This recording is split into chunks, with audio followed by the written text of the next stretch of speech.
second because like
Good evening, everyone. Welcome to this evening's November Land Use Committee meeting of Brooklyn Community Board. As the members of the board of the committee likely have been informed through email, Ethel Tias, the chair of the committee, submitted a resignation. Ms. Weatherspoon, the board chair, asked me to chair the meeting tonight. I do not see her yet on the call, so I'm just going to wait for her to join and wait for others to join as well.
I see we have a couple of folks from the district office on. I'm not sure if that's Michelle.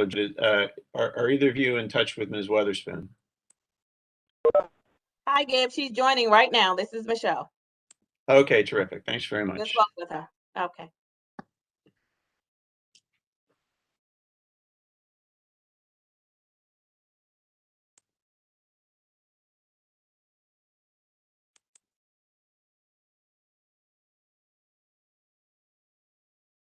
Good evening, everyone. Welcome to the Land Use Committee. Our chair has resigned as of this afternoon, so Gib is going to direct this meeting, and Kathy and Fiora will be on hand.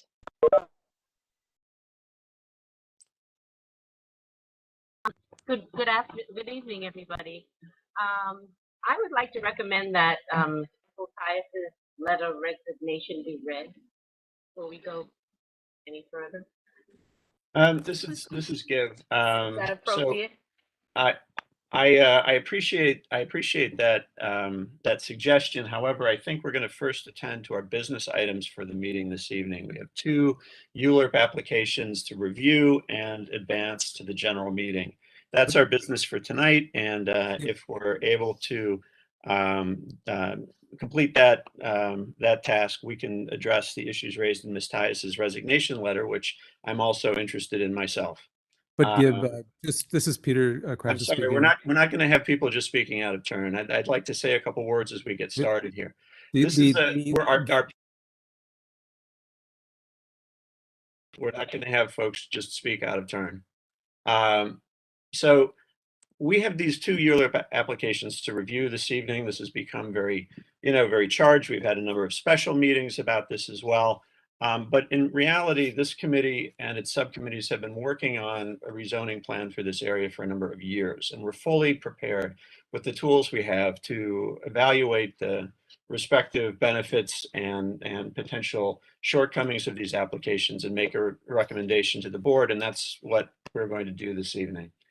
After the board votes on prior to the board's vote on these applications, the board will hold a public hearing, and there will be full opportunity for members of the public to comment on these applications as they've had such an opportunity over the last regularly scheduled land use committee meeting and the 2 special meetings. So this evening, our process will be, I'm going to spend a minute and review the Mron history, the resolutions in brief that the community board has passed, since they have been the subject of some discussion on the committee email list. And then I'm going to go through the applications in summary that have been presented. At that point, I'd like to discuss 2 proposed resolutions that are intended to be kind of a base for us to be able to move these items forward in some respect. The intention is for us to fulfill our part as part of the ULURP process. That means that no certain outcome with respect to these applications is going to be determined tonight. We are simply deciding what it is we want to advance to participants further in the ULURP process, which includes the full membership of the board, it includes the borough president, and it includes the city council member who will take office after the first of the year. With that said, I would like everybody's cooperation and participation to keep the discussion on these applications and on the relative merits and shortcomings of the applications, so we can reach a substantive conclusion with respect to each one this evening. And I will allow some time for members of the public to make comments after prior to the committee discussion, but I'm going to ask that each one of them limit their comments to 2 minutes in length, so we can have time for the committee discussion. As I mentioned, I would like to begin with a review of the Mron process, the Mron goals, and these 2 applications. If you'll if you'll all bear with me for a moment. We should take a roll call, Gib. Yes, we should. Thank you for reminding me. Why don't you proceed with that, Ms. Eisland? Thank you. I think I'm on. Can everybody hear me? Thank you. Albert Appleton, Present. Lisa Atkinson. Present. Thank you. Princess Ben James. Princess Ben James. I thought I saw her name, but John Buckholtz. Yep. Robert Callahan. Robert Callahan, are you muted? Okay. Janet Collins. Okay, these are names that I see on the screen, but Yes, present. Nora Daniel. Present. Thank you. Kevin Farley. Najani Granville. Kathy Island, yes. Jennifer Jordan. Present. Thank you. Zarima Jordan. Present. Thank you. Peter Crashus. Present. Nicole, can you say your last name? I don't know how to pronounce it. Lemle. Present. Lemla. Nicole. Thank you. Sarah Lazor. It's Lazar, and I am here. Lazar. Okay. Muriel Lemaine. Elaine Mahoney. Quasi Mensa. Sorry, present. That's Elaine. Elaine Mahoney. That's Elaine. Thank you. Quasi Mensa. Fior Ortiz. Present. Thank you. Robert Puka. Jack Robinson. Present. Celine Rosado. Present. Thank you. Adam Sachs. Meredith Staten. Matthias. Gib Viconi. Present. Ursa Weatherspoon. Sharon Wedderburn. Here. Elaine Weinstein. Present. Thank you. Deborah Young. Present. I'm just, because of tonight's importance, I'm just going to read again the names I didn't hear, Gib, if that's okay. That's fine. Princess Ben James. Robert Callahan. Miss Islin, Yes. Mr. Callahan wrote in the Q&A that he is here and he's having issues with his mic. Right. I will mark him present. Thank you. Mhm. Kevin Farley. I'm here. Thank you. Najani Granville.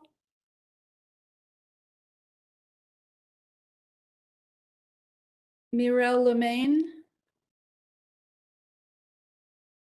Kwanzi Mensa. Robert Puka. Adam Sachs. Meredith Staten. Ethel. That's everybody. I believe we have a quorum. Very good. Thank you, Ms. Islin. So I'm now going to go on and review the M-Crown framework and the private applications.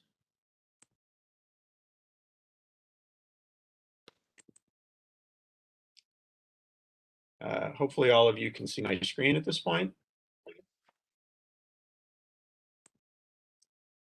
The M-Crown goals go back to 2015.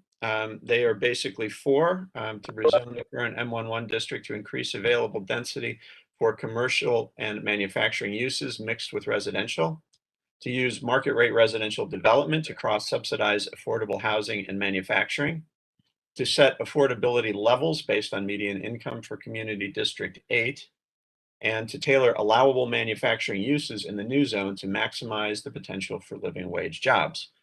I think all of those are still valid today and still are in effect. I will come back to the issue about affordability levels in a minute. This DCP framework dates from February of 2018. The Department of City Planning proposed a series of subzones to make up the M-Crown zone, the M-Crown district. I'm not going to get into the parts of this framework that go into Community District 3. It doesn't really concern us. But here on Atlantic Avenue, they proposed a high-density commercial zone. Here in the interior blocks between Grand Avenue and Classen Avenue, they proposed an MX district. East of Classen Avenue along Atlantic Avenue, they proposed a high-density manufacturing district. And then south of there and east of Classen Avenue to Franklin Avenue, they proposed a medium density manufacturing district. In August of 2018, the community board, the borough president, and the city council member commented in a letter to the chair of the City Planning Commission on densities and uses for these districts. That letter is referred to often. You'll hear as the August 2018 letter. It was circulated in one of the emails Peter sent earlier this week. In September of 19, the community board passed a resolution that affirmed the support and interest in moving forward with rezoning in M-Crown based on the DCP framework and these ensuing discussions. The goals for subzones came from the August 2018 letter. The commercial subzone was to have an FAR of 6 to 7, and the residential and commercial use permitted with non-residential ground floor and preferential FAR for commercial uses. So preferential FAR in this case means the difference between 6 and 7 FAR for the commercial subzone. The mixed-use subzone was to have an FAR of 4 to 5 on Grand Avenue and Classen Avenue with a non-residential ground floor required, FAR of 3 to 4 on Pacific Street, Dean Street, and Bergen Street, permitting residential and commercial use with the option of preferential FAR of 0.4 to 1.0 for non-residential use, with the portion to be used for light industrial, arts-related, cultural, civic, and repair and production service uses. Finally, in the manufacturing zones, in the medium density, an FAR of 3 to 4, again, a preferential FAR for additional non-retail, and high density manufacturing, an FAR of 4 to 5, again, with a preferential FAR of 1 for non-retail use. The September 19 resolution called for mapping MIH option 1, which calls for 25% of residential units offered at an average of 60% area median income. In 2019, that number was about $45,000 a year for a household of 3. Today, just a little more than 2 years later, it's $64,440 for a household of 3. MIH option 1 also calls for 10% affordable at 40% of AMI, which is about $42,960 today. So you can see that AMI has changed quite a bit in the last 2 years. I wanted to also review a couple slides that the Department of City Planning shared with us in December of last year. These show demographics in and around the M-Crown zone. This is a quarter mile. This was from a sample taken a quarter mile around the M-Crown zone. It's not all of Community District 8. Again, it's around the M-Crown zone, but I think the trends are probably projectable into neighboring areas. This is the demographic trend from 1990 through 2018. Not a whole lot of change in population, but a fairly significant change in the makeup of the population. The income distribution has changed pretty dramatically from the 2006-2010 ACS to the one that was taken 8 years later. Effectively, what you see are higher income earners essentially becoming a larger majority and pushing out families earning less than $49,999 a year. So we have this is effectively sort of combined with the fact that the population isn't changing very much, this is really a definition of gentrification and displacement. Likewise, you see in the education trend, college-educated individuals are also assuming a larger share of the population in this study area. And then finally, in terms of occupations, office-based professional and management is growing. Again, this is of 2018, so this is 3 years old. And so is arts and entertainment and food service, but most of the other categories are either holding or in most cases shrinking, and that includes manufacturing, construction, wholesale, all of these other categories. So I wanted to share that with you because it's important to understand for us that even as we put together goals for our neighborhood expressed through platforms like mCrown, the underlying demographics do change with time. And I wanted to make sure everybody was at least working from the same set of facts. So let's move on to the private applications. There are 2 private applications we're going to consider tonight. The first one is 870 Atlantic Avenue. It's on this block, 1122, and it fronts Atlantic Avenue in what was considered the high-density C zone of the mCrown framework. Again, the Community Board 8 September 19 resolution intended this as 6 FAR with an additional 1 FAR incentive for additional commercial use. As we see here, the 8th, and we'll get into this a little bit further, the 870 Atlantic Avenue application is seeking a zoning change that would allow for up to 8.5 FAR. 1032 Atlantic Avenue has a lot that stretches block through from Atlantic to Pacific Street. So it bridges 2 subzones of the mCrown framework. It bridges the high density C subzone on Atlantic Avenue and the MX subzone on Pacific Street. The MX subzone in the CB8 resolution was for 4 FAR with an additional FAR for non-residential use. And the 1032 Atlantic ULURP is requesting a zoning change to allow for up to 7.2 FAR. That's the high level. Now we're going to go into the proposals themselves at a more granular level of detail. Actually, before I do that, I want to say that some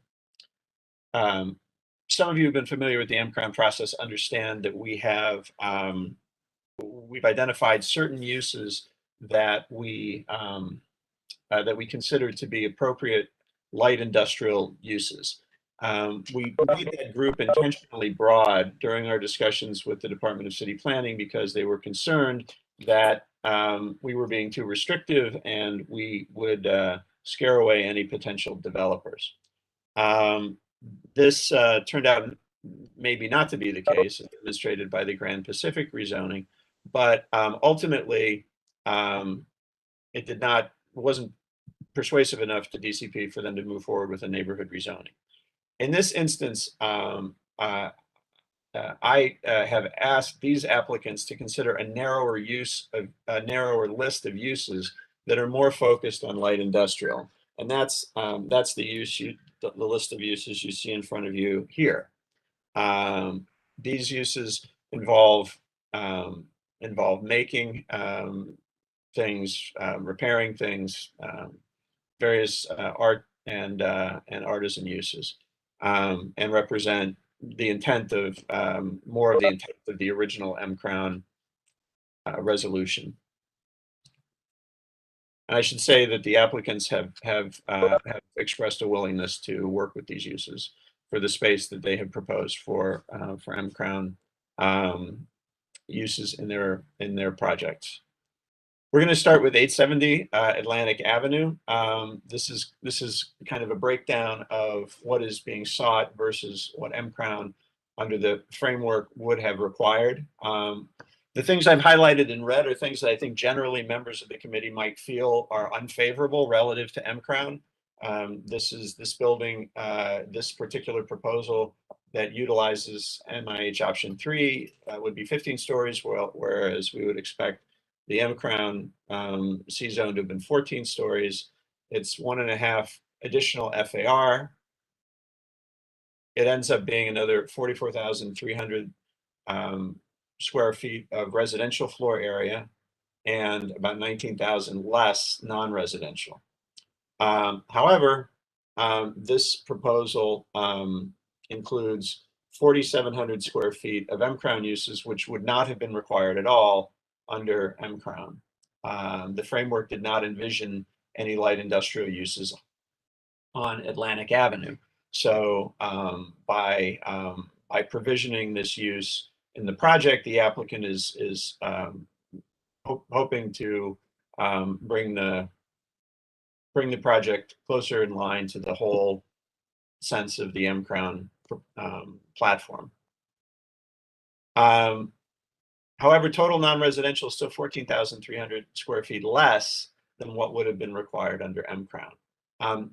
The larger benefit to this proposal is MIH option 3 brings a much deeper level of affordability, a family income for a family of 3 of 42,960 versus 64,440.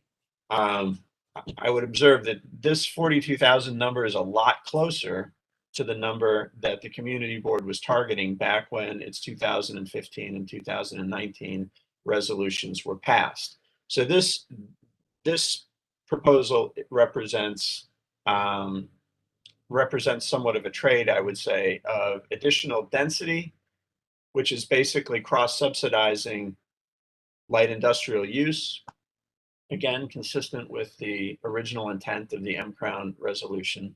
However, it's going further than the community board has gone with deep affordability.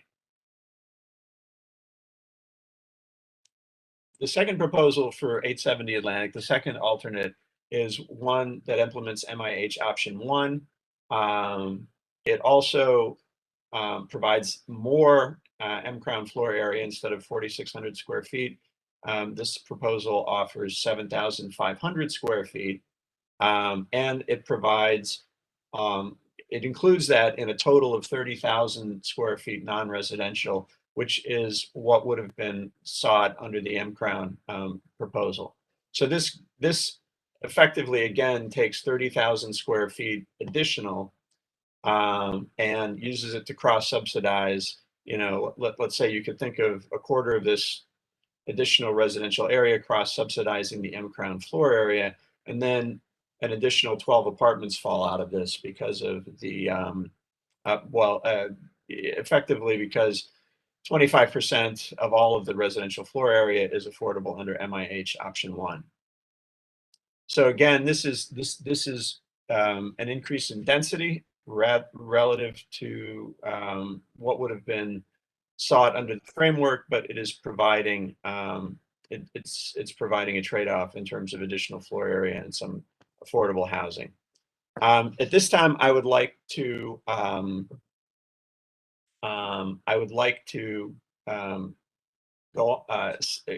on to discuss this application and look to move it towards a vote. I have previously, I'm going to drop out of sharing here for a minute and bring up a resolution that I distributed earlier. I had previously emailed a proposed resolution for this project. If you can bear with me 1 second, I will share it. I want to say that our goal is not to make a final decision on this application this evening. Our goal is to provide guidance to the later participants in the Euler process. So our question is, what is it exactly we want to tell them? This resolution was based upon what a form we used in May of this year when we reviewed the 840 Atlantic Avenue application. This has a number of different, it outlines a number of different scenarios, all of which we can move forward with, or some subset of which we can move forward with. That's really for debate. But what we are calling for here is, in order to get support, one of these scenarios would have to be met. The first one would involve the applicant withdrawing its applications and filing a zoning text amendment to create a contextual variation of the existing C61 zoning district with required non-residential frontage consistent with the regulations of the special enhanced commercial district, with a base FAR of 6 and incentive FAR of 1 for non-residential use. This is basically exactly what is described for the C subzone in the Mron framework. This is the zoning tool that's necessary to implement that. The second scenario, if that one is not possible, would involve rezoning the lots that are not controlled by the applicant to C62A. That would match the zoning of the eastern part of the 840 Atlantic property. That all lots be mapped MIH options 1 and 3, and that the further actions outlined be taken.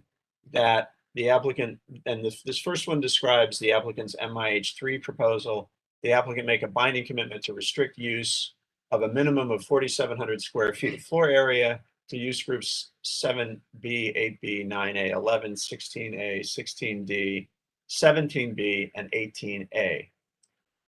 To offer required affordable apartments under MIH option 3, to limit building height to 15 stories. And if this, and the second option here, the second scenario describes his MIH option 1 proposal, and that would require a binding commitment to provide a minimum of 30,000 square feet of floor area for non-residential use, a minimum of 7,500 of which shall be restricted to use groups 7B, 8B, 9A, 11, 16A, 16D, 17B, and 18A, and to limit the building height to 16 stories. These last two are taken from the same 840 Atlantic resolution. If these are not possible, the applicant would make a binding commitment subject to the establishment of C62A zoning to restrict the residential use on the lots to 5.2 FAR. That means that there would be an opportunity for 2 floors of non-residential. And then finally, if that's not possible, the lots be rezoned to C45D, which would bring us down to a lower FAR that would have been closer to what Mron framework would have wanted for building on Atlantic Avenue that only has 1 floor of non-residential. So we can have discussion now. I'm chairing the meeting. I'm not going to make this motion, but it's my hope that some form of this can be proposed to the committee, and we can and then we can have discussion and try to move from there. You all have this, so I'm going to drop off of sharing so I can see more of the WebEx screen here, just to see who is looking to be recognized at this point. Mr. Vacconi, Phil Godson has a question. Are you taking questions now? Yeah, we'll take questions and public comments. I think Mr. Godson is a member of the public. Is that correct? I believe so. He is not a community member. Okay. Okay, go ahead, Mr. Godson. I'm sorry to interrupt. This is Ms. Collins. I think I want to make a point of clarification. You said 16 stories when your pop-up showed 15 stories. Ms. Collins, can you hold your question, please? Let's hear from the members of the public, and then we'll have a discussion among committee members. It wasn't a question, it was just a correction. The information that I've just presented are the most recent proposals we have received from the applicant. Yes, it said 15, but you said 16. That's all I'm saying. Spoke 16 when I'm sorry. Okay, let me bring it back, and we'll have a look there. 1 second.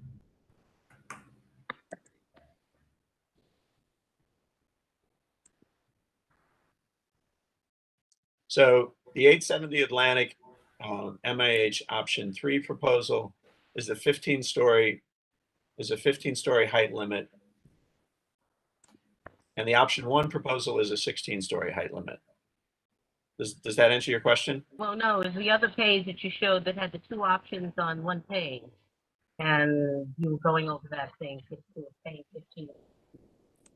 I'm not sure which page you're referring It was to. the last one that you showed. The proposed motion. Oh, okay, sorry. Two Let me motions on it. let's get back to that one second.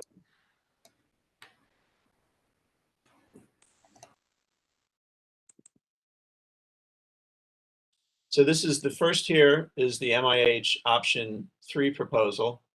That's a 15-story height limit. And the Right, so MIH I'm just option. saying, yeah, I'm just saying that you said 16, that's all. Oh, I'm sorry. Page I might 15, have But you said 16, that's all.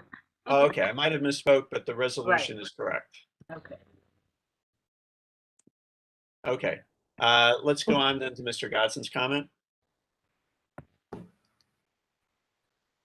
Mr. Godson, do you still have a question? So we will move on to John Buckles. He has a I question.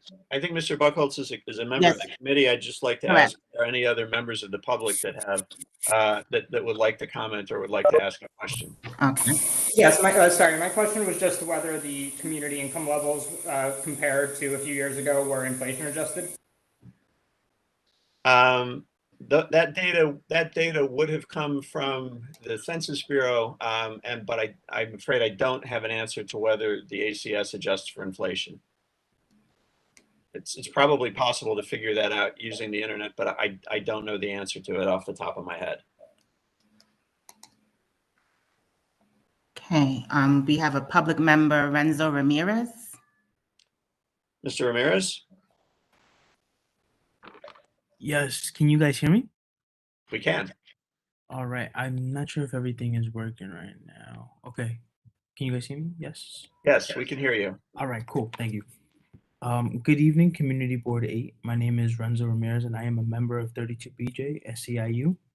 I'm here on behalf of my union to share our concerns regarding EMP Capital's proposed development for 1034 and 1042 Atlantic Avenue. We believe that developers should commit to providing prevailing wage building service jobs in order to build a more equitable economy in New York City. Most building service jobs are filled by local members of the community who need and deserve family-sustaining wages and benefits. We urge you to recommend that EMP commit to providing prevailing wage jobs for property service workers as part of your recommendation for this project. Thank you for your time. Thank you very much. We're actually reviewing 870, not 1034 now, but we will ask the applicant to speak to that when we get to 1034. Any other questions from members of the public? Will Thomas has his hand raised. Mr. Thomas? Hi there, my name is Will Thomas. I'm the Executive Director of Open New York. We're a pro-housing grassroots organization. I just want to ask really quickly, so last week I saw the initial proposal was for 17 stories with 52 affordable units at MIH option 3. If I'm reading the proposal today, it seems like the community board has negotiated the proposal to having fewer affordability units at a higher affordability level. Is that correct? No, that's not correct. The option 3 proposal is still on the table from the 870 Atlantic applicant, but that's not what the developer is proposing right now, correct? Actually, the developer is proposing 2 alternates, one at MIH option 3 and one at MIH option 1. The option 1 alternate has more affordable units at a higher income target, whereas the option 3 proposal has fewer units at a deeper affordability. But it's the same deep affordability as the initial proposal. When we reviewed 870 Atlantic before, the applicant was also proposing 2 alternates, which we reviewed. The affordability levels for MIH option 1 and 3 are fixed by, by the Mandatory Inclusionary Housing Act, and so neither us nor the developer can change those. No, I'm aware. Thank you. Okay, you're welcome. Okay, we have in this order, Adam, David, Y. Roman, and then Kaja Kuhl. I'm sorry if I mispronounced your name. Okay, Adam? My name's Adam. I used to just live across Atlantic Avenue in Fort Greene, and I'm really excited about the project.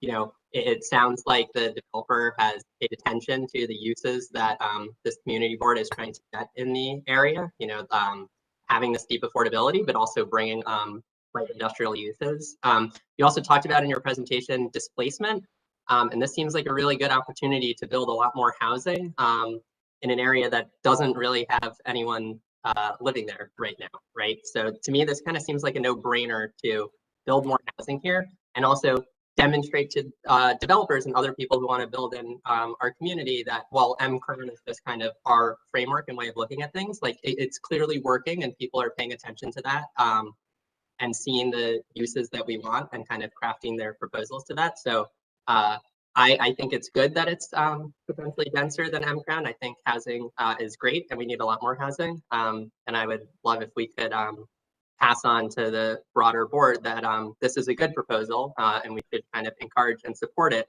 rather than suggesting that they start this process all over with, you know, by asking them to get a zoning text amendment instead. Thank you. Okay, thank you. Next is David. Yes, my name is David. I live within the community board boundaries, and I would also like to echo the last commenter and come out heavily in support of this project. You were talking about displacement earlier, and the area this is by Vanderbilt Avenue is one of the more prosperous areas of a community board that covers very large geography. So to me, maximizing the total number of units and the height is the goal here, because we want to have as many people as possible that can live in our community board, and we want to have as many affordable units as possible, which we can get from raising the total unit count and having the highest floor density. Thank you very much. Next, we have Y. Roman, and after Ms. Roman will be Kaja Kuhl, A-Gate, Esteban Giron, and Peter Crashes. Go ahead, Y. Hi. Roman. Hi, everyone. I'm a homeowner here in the area. So I had a question for Mr. Vacconi. So that slide that said private application slide, that MX subzone shaded area, where does that border on Pacific Street? What's the address for the west end of that border, that shaded area? Let me hang on one second. Let me see if I can pull that up for everybody to see.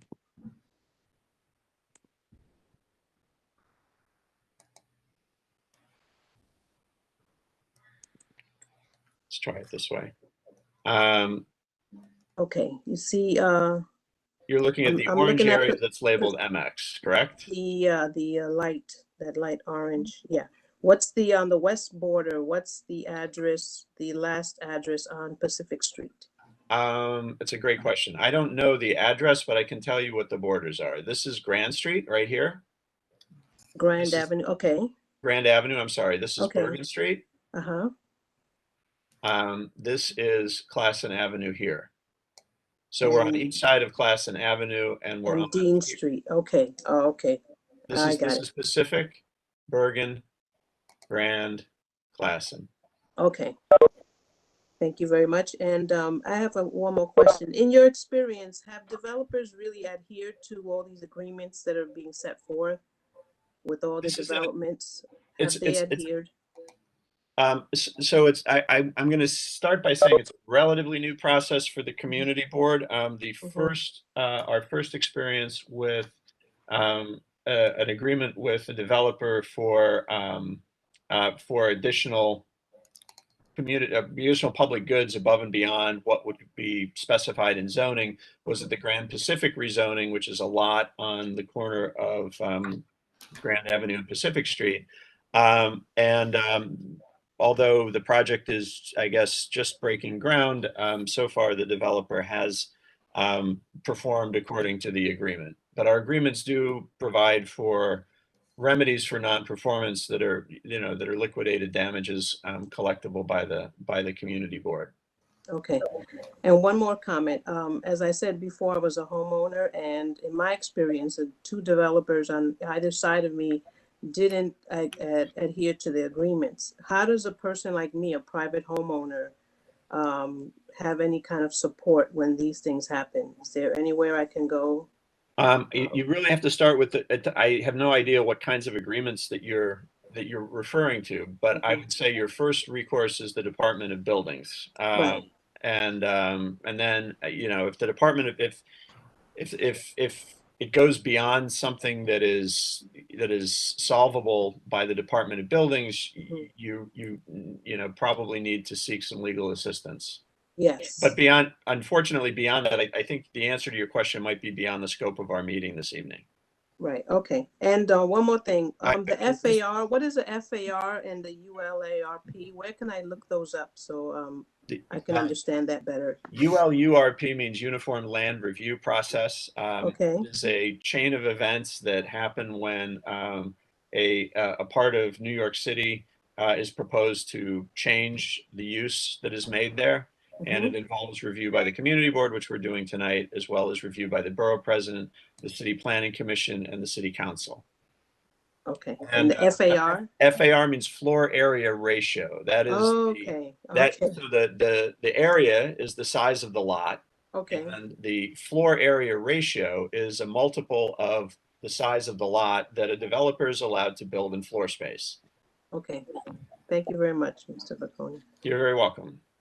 Before we move on to the next public comments or question, I would like to ask those who've already asked their questions if they could please lower their hands to make it easier for me to keep track of the comments and questions. Thank you. And next is Ms. Kaja Kuhl, and I'm sorry if I'm mispronouncing your name. That's okay. Thank you. It's Kaya. Oh, thank you. Good evening, everyone. I have two quick comments. One is as a resident on Pacific Street, immediately impacted by the development that's being discussed. And for that, I just want to make one comment. I think we all agree that housing would be great in this area, as opposed to the current mix of uses or lack of uses on Atlantic Avenue.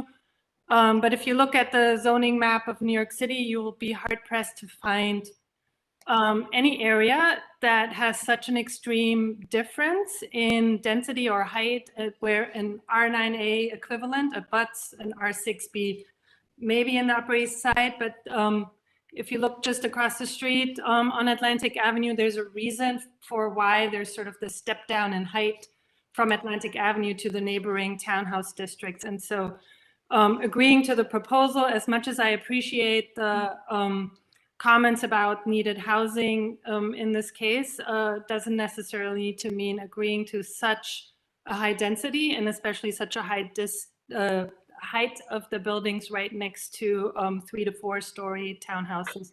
The other comment I want to make, or question to ask to this committee, is this is now proposal number 3 and 4 on Atlantic Avenue within the course of a few months, including the one that was just approved in CB3.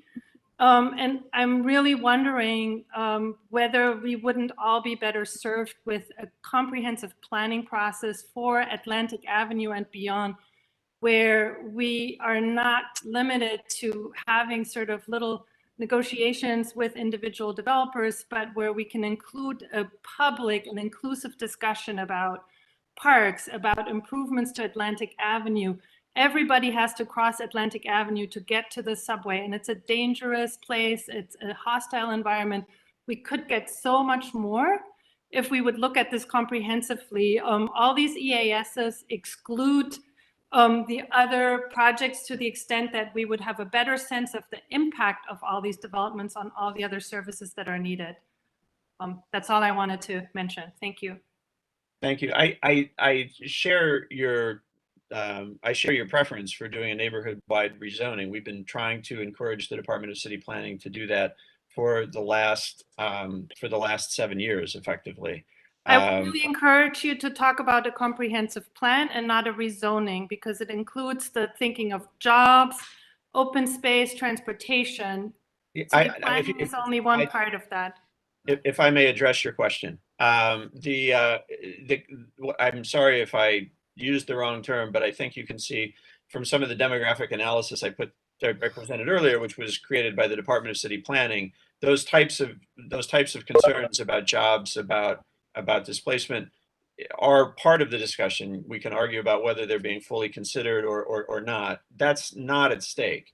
The issue is the Department of City Planning is not obligated to do such a comprehensive plan and a rezoning for us, and we have not been able to prompt action.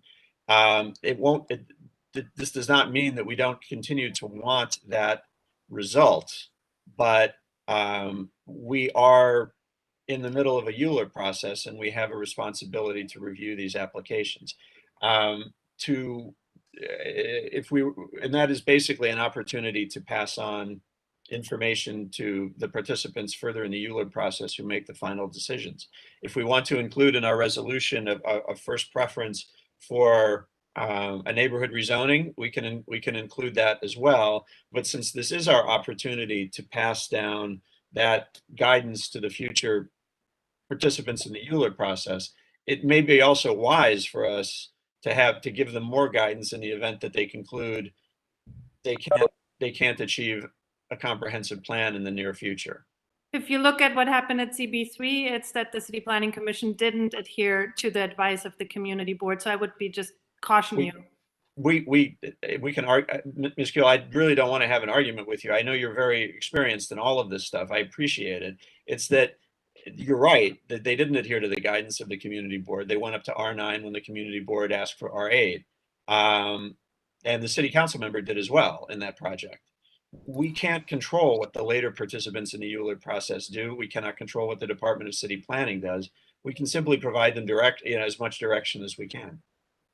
That's what we're looking to do this evening. Are there more public comments? Yes, Esteban Giron, and in this order, after Esteban Giron is Marissa Williams and Richard B. Tack. Hi, can you guys hear me? Yes, we can. All right, great. I just have a couple comments based on the stuff that I've been hearing so far. I think it's really it's difficult to sit here and listen to talk about displacement, which is you must have gotten the statement from the CHTU, the Crown Tenant Union, been working to prevent displacement in this neighborhood for 8 years now, and we know what these rezonings do. Like, we know that they inevitably displace Black and Brown people. I was looking at there's an app that I use that is that tells me like when new apartments are popping up in a particular neighborhood, and the number of apartments that have been emptied out since you approved 840 Atlantic is staggering. And most of them, I wrote this down here, a 2-bedroom for $5,850. That's an unregulated apartment that is now doubly expensive, and it most likely resulted in the displacement of a Black family or a Brown family of some sort. So I'm sorry to interrupt you. Do you have a specific number of these apartments you're citing, and do you have the data? I do have the data. I can send that to you. I don't have it. Why don't you do that? I mean, it's a staggering number, so maybe it would be good if we knew what the number was and where the apartments were. Sure. I can do that. I can't do it while I'm speaking though, so if I could just have a couple more minutes. Go ahead. I just wanted a clarification. Yeah, I think it's important to note that I understand the concept of not wanting to talk about a neighborhood plan at this point, but I really feel that if you vote in favor of either of these proposals, or even like going into negotiations for them, you are essentially obliterating the possibility of there being a neighborhood rezoning. No developer is going to come here next year and say, "Oh, we're going to do less than what these developers got already during those negotiations." So you're looking at spot rezonings and individual rezonings for every single one of these lots, and I think that's a dangerous place to be. So that's all I got. Okay, very good. Thanks very much for your comments. Next. Good evening. My name is Marissa Williams, and I'm a representative of 32BJ. I apologize earlier. Our member Renzo accidentally read for the wrong project. So we're actually here to support this project. The developer Y&T has applied to build a 17 new story mixed-use building, and we're pleased to announce that the developer has reached out early to make a credible commitment to prevailing wage jobs at this the future building service workers at this site. We estimate that this rezoning is going to allow for the creation of new property service jobs in 69 affordable units. These jobs are typically filled by local members of the community, and because of this commitment, will pay family-sustaining wages, which will help bring working families into the middle class. These apartments are also needed for working people in Brooklyn. This commitment to good prevailing wage jobs will give opportunity for upward mobility, security, and dignity to working class families. 32BJ supports responsible developers who invest in the communities where they build. We know that this development will continue to uphold the industry standard and provide opportunities for working families to thrive. Thank you for your time. Okay, thank you very much. And our next comment, public comment? Richard Bitak. I think that might be, is that Richard Barak? Yes, sorry, yes. No, that's all right. I think it says Richard Bitak in the participant list. It does, it does. Okay. Richard, I think you might be muted. We still can't hear you. You hear me now? Yes, we can. Okay. So I'm just here to announce the borough president will have his hearing on both these items on November 17th in the evening, 6 o'clock.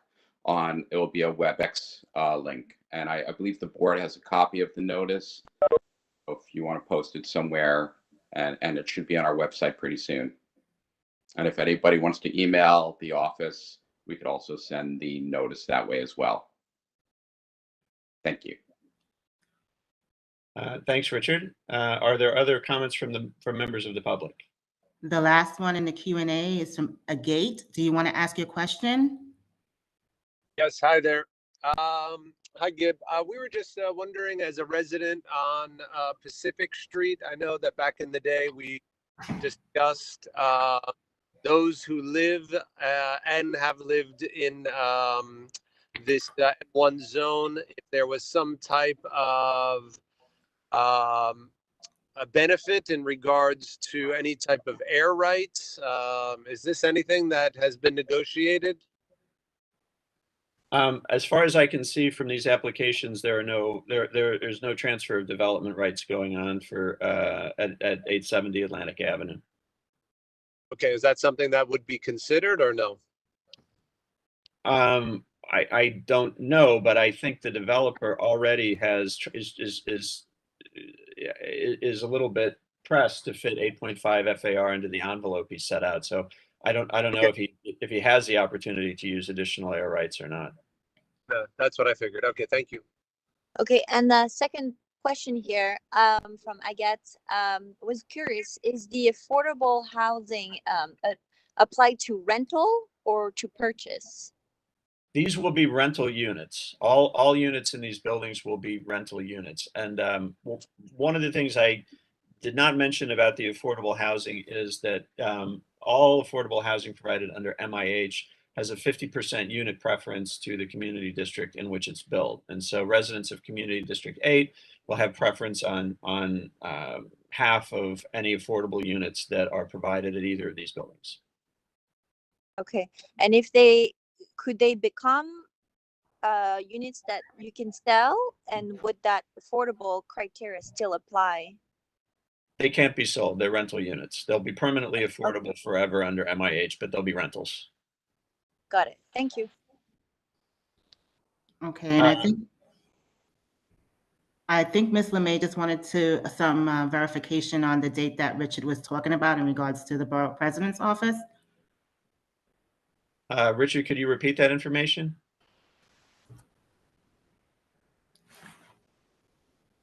I don't know. He's still on. November 17th would be the date. Maybe you could repeat that again. We didn't. Not be the last date to submit comments. Comments could continue probably for a few more weeks after the hearing. Could you just repeat the hearing date, Richard? You broke up a little bit when you mentioned it. November 17th. Thank you. Okay, and okay. I'm sorry. Go ahead, Ms. Joyner. I was just going to say the last, because we have to move on, is from William Meehan. Hi, yes, can you hear me? Yes, we can. Great. So I'm a homeowner in Prospect Heights, and personally, I think the proposals look really good to me, but I was wondering if we've considered the fact that the Permanent Citizens Advisory Committee to the MTA has proposed like the Long Island Railroad freedom tickets, so like you get a free transfer. And given how much extra capacity, like those Long Island Railroad trains are empty, and given that like that's going to start to be a more affordable and available travel option, have we considered asking for maybe even more homes so that, you know, what at whatever percentage affordable, we could get more affordable homes and like people near Long Island Railroad? So one of the factors in ULURP is that when an application has gotten to this point, it's already completed its environmental review. And the environmental review is based on the stated max density that the applicant has analyzed. So the applicant typically does not have an opportunity to increase density and add units at this stage.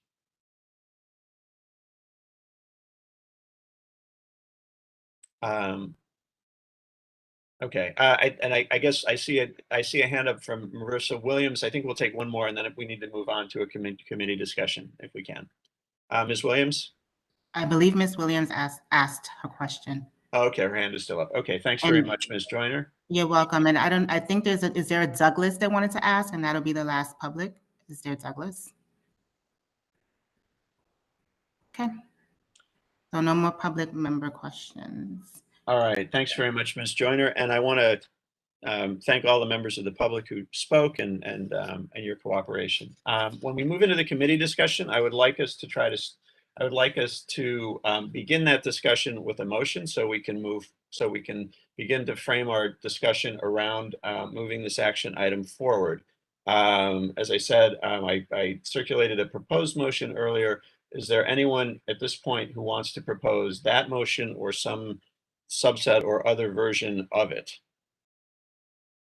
Gib, just as a point of clarification, as you know, this is Peter Crash, is a public member of the committee speaking. We also, three committee members also put forward a motion to the land use committee earlier on, which I will read now, since you read yours, if there's room for that at this time. We move that the board reject these applications. Community Board 8 supports a public and inclusive comprehensive planning process between the community and the new administration. And the reason why, just to answer some of the questions that some of the public have observed, like first off, and it's important to keep in mind that these aren't just these projects. These are projects with extended districts. So Peter, you made your motion. I think at this point we should ask for a second, and then we can have discussion. Okay, is there a second to Peter's motion? Second. I second the motion. I'm sorry, who is seconding? It's Elaine Weinstein. Okay, now we'll move on to discussion. I'm going to recognize whoever would like to speak to this motion, but Peter, I'm going to wait to have comments from the maker until other members have spoken on your motion. Is there anyone who would like to speak to the motion? I don't see any board members. Looks like Ms. Lazar has her hand up. Okay, go ahead, Ms. Lazar. Hi. Yeah, thank you. Yeah, I mean, I mentioned this at a previous meeting, but you know, it's unfortunate that the timing of these applications is so awkward. We're sort of halfway. It was started before with a different administration. We have a new administration coming in. The Department of City Planning had told us that they were putting the M-Crown neighborhood plan on hold because of the COVID pandemic causing a budget crisis. And they said until the next administration. So, you know, as I understood it back then, the idea was that we were going to have the chance to actually have neighborhood planning in this area when a new administration comes in. And every person who ran for office in this area said that they supported the neighborhood plan. And I think that it's worth holding out because, you know, something that hasn't come up exactly is the fact that these proposals involve a certain amount of new units being created, a new population coming in. And I'm all for having a new population come in, but you have to, when these applications are being considered individually, the effect on the surrounding population, there's no requirement that it be accounted for, that it be mitigated. And just as a tenant organizer, I know that tenants in this area, there are landlords who are keeping units empty in order to try to get around rent stabilization. There are people who are, even now facing intense pressure to be pushed out of the neighborhood. And I'm just really concerned that we have an opportunity to try to do something about this too, to work with a new administration to try to get a plan that actually gets the various agencies of the city to be able to contribute to find out how we're going to keep people in their homes, to keep people from being pushed out of the neighborhood, to make sure that all of the infrastructure of the neighborhood is able to adapt to this new population. And so for that reason, I am in favor of this motion. So Okay, thank that's you. what I have to say. Thank you. I just want to ask our committee members just to be mindful of the length of comments, just because we still do have quite a bit of work, I think, ahead of us this evening. Are there other committee members who would like to speak to the motion? Yes, Kathy Islin has her hand raised. Kathy? Thank you, Ms. Ortiz, and thank you, Gib, for all the preparation work, because it does help to clarify things. I'd like to keep my comments short and just say I also support rejecting these applications and working with our community board to see if we can get the city, DCP, and the other agencies to work with us on a comprehensive neighborhood plan. Our neighborhood needs more than individual applications, and the things that can be brought to our neighborhood, some of which Sarah mentioned, and Kaya mentioned, when we can, we would be able to enter into a neighborhood plan. And I understand that the DCP and city agency resources are stretched as a result of COVID, but hopefully we're coming out of that. And I absolutely support trying to advocate for our neighborhood, for a neighborhood-wide plan. Thank you. Okay.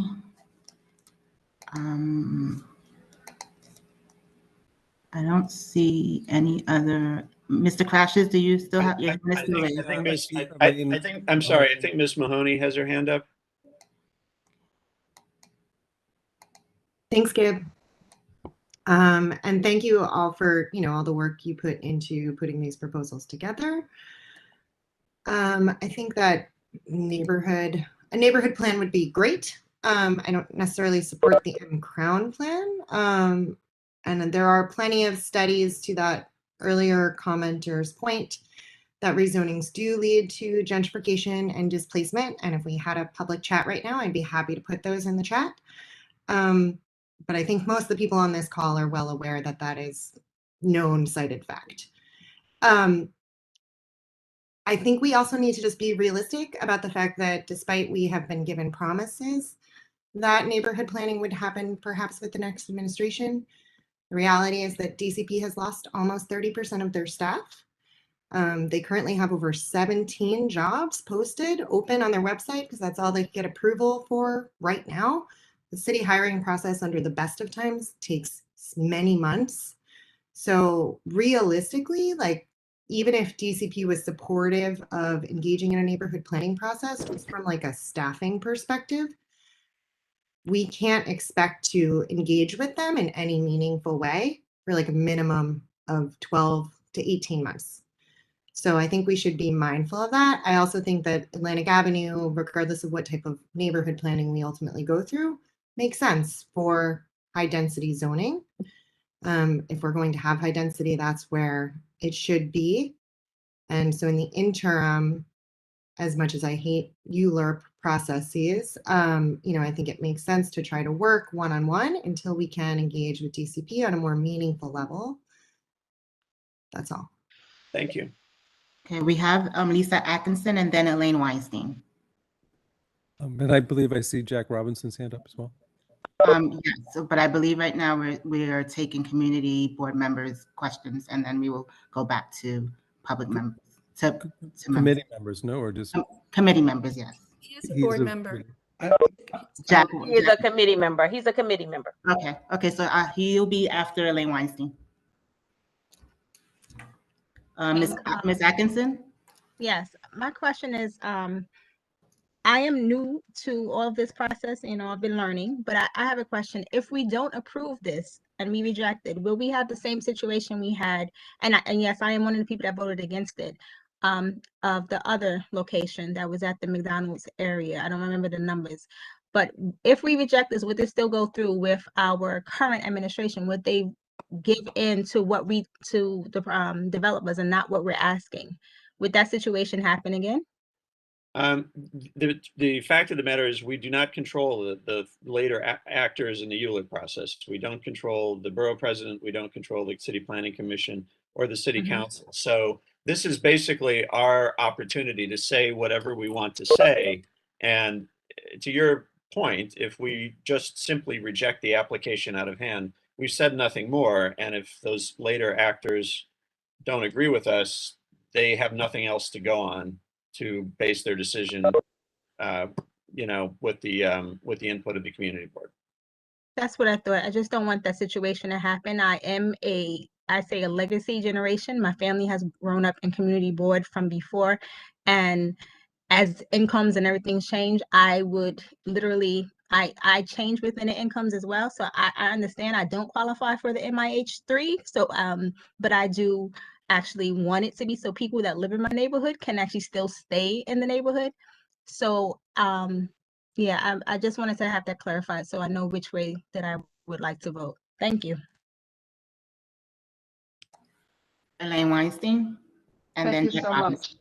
much. I know this has been a long drawn out process for all of us, but I would hate to see us raise our hands and support these actions because we're either tired or frustrated or angry. I think that as a neighborhood and as a very large community neighborhood, and just referring to the woman who just spoke, I would hate to see more people left out of our neighborhood. Yes, there are some affordable units and deeply affordable units in some of these proposals. We understand that. But by and large, these will be market rate rentals, which will eliminate many people from being able to live in the neighborhood. And it's a real harsh reality that we have to face. And, many of us have been New Yorkers for all our lives. And I look at what's happened to neighborhoods in Manhattan, neighborhoods in Brooklyn, and I'd hate for Prospect Heights to be one of those neighborhoods also. Overbuilt, overextended, highly dense, and unlivable. And that's why I strongly support a very holistic community effort for rezoning and a holistic look at the neighborhood for what it doesn't have. So I would encourage people who are concerned but still want to move on to just hold it. We have a new administration coming in. We have a new council member, Crystal Hudson, who has a very different view of housing. And I believe that this process will probably end up going forward in January and February to her desk. So we might have someone who can support us as well. Thank you very much. Thank you, Mr. Robinson. Sorry about that. We had to grab a computer charger real quick. So my thoughts about this are about really the context and cohesiveness of what's going on. The context of what is planned for this neighborhood and what the neighborhood is don't make sense with each other anymore. And the cohesiveness of the spot zoning also seems like you lose that bit of control now and you're going to lose it forever. And kind of taking the the idea of M-Crown, throwing it under the bus because we're too scared of losing control of things. And I support the motion. Thank you. There are two questions in the Q&A from Marcos Ospina and Karen. Marcos? Are these, I'm sorry, are the two questioners members of the public, or are they committee members? Members of the public. I think we've closed the public discussion now, so I'm going to ask them to wait till we get to the next application. And That's so we fine. can continue because we now have a motion on the floor. So the motion has been made, it's been seconded, there have been some comments made. At this point, I would like to ask Ms. Joyner to assume the chair of the meeting, and I would like to be recognized to speak on the motion. May I also, I'm sorry, Peter wanted to speak on it before. Let's recognize Peter to speak on his own motion first. Right. I think that the points are well made by the predecessors. I wanted just to address a few comments here. First off, I think Ms. Atkinson referred, I think, to the idea that the community, just so that everybody in the committee, everybody and the members of the public understand, previously the committee rejected 840 Atlantic, and the current council member, Majority Leader Cumbo, sent the proposal, a revised proposal, back to the committee, and so the council member elect would be in the same kind of position to send it back to us to review in theory. But I wanted to actually to go also address a few of the other comments that have been made, like Ms. Mahoney, I think earlier in the, because she's a land use committee member, posted in the Google group about concerns about displacement of businesses on Atlantic Avenue. A comprehensive neighborhood planning process. This is a circumstance where, again, I think where there's a liability in this conversation because of a lack of chat. So I cannot share with the members of the public and the committee what a neighborhood wide rezoning looks like when it's led by the city. And there's actually there's something called a commitments tracker that's posted by New York City, and I just recommend you Google commitments tracker and neighborhood wide rezoning in New York City, and you'll be able to take a look at each of the neighborhood wide rezonings and the breadth of what's covered. And sometimes it can include finding if there's going to be businesses that are displaced, and we know that these zonings are going to lead to businesses being displaced on Atlantic Avenue, including types of businesses. The neighborhood-wide rezoning can address those by trying to find the specific people who are on those who are being displaced and finding locations for them. There's all sorts of proposals. We heard earlier on about how the Atlantic Avenue is somewhat close to Long Island Railroad, even though it runs underneath. Actually, the entrance is quite a distance away. And at a previous point when we were discussing 840 Atlantic, the developer, the property owner, actually conceded that it's a very long walk to Long Island Railroad. The way to deal with that is actually rapid bus transit. That's the kind of thing that a neighborhood-wide rezoning can cover. Displacement. We can indirect displacement. They're not ideal, but we have a council member elect who has said that she wants to revise the way that these neighborhood-wide rezonings are conducted so that they're better.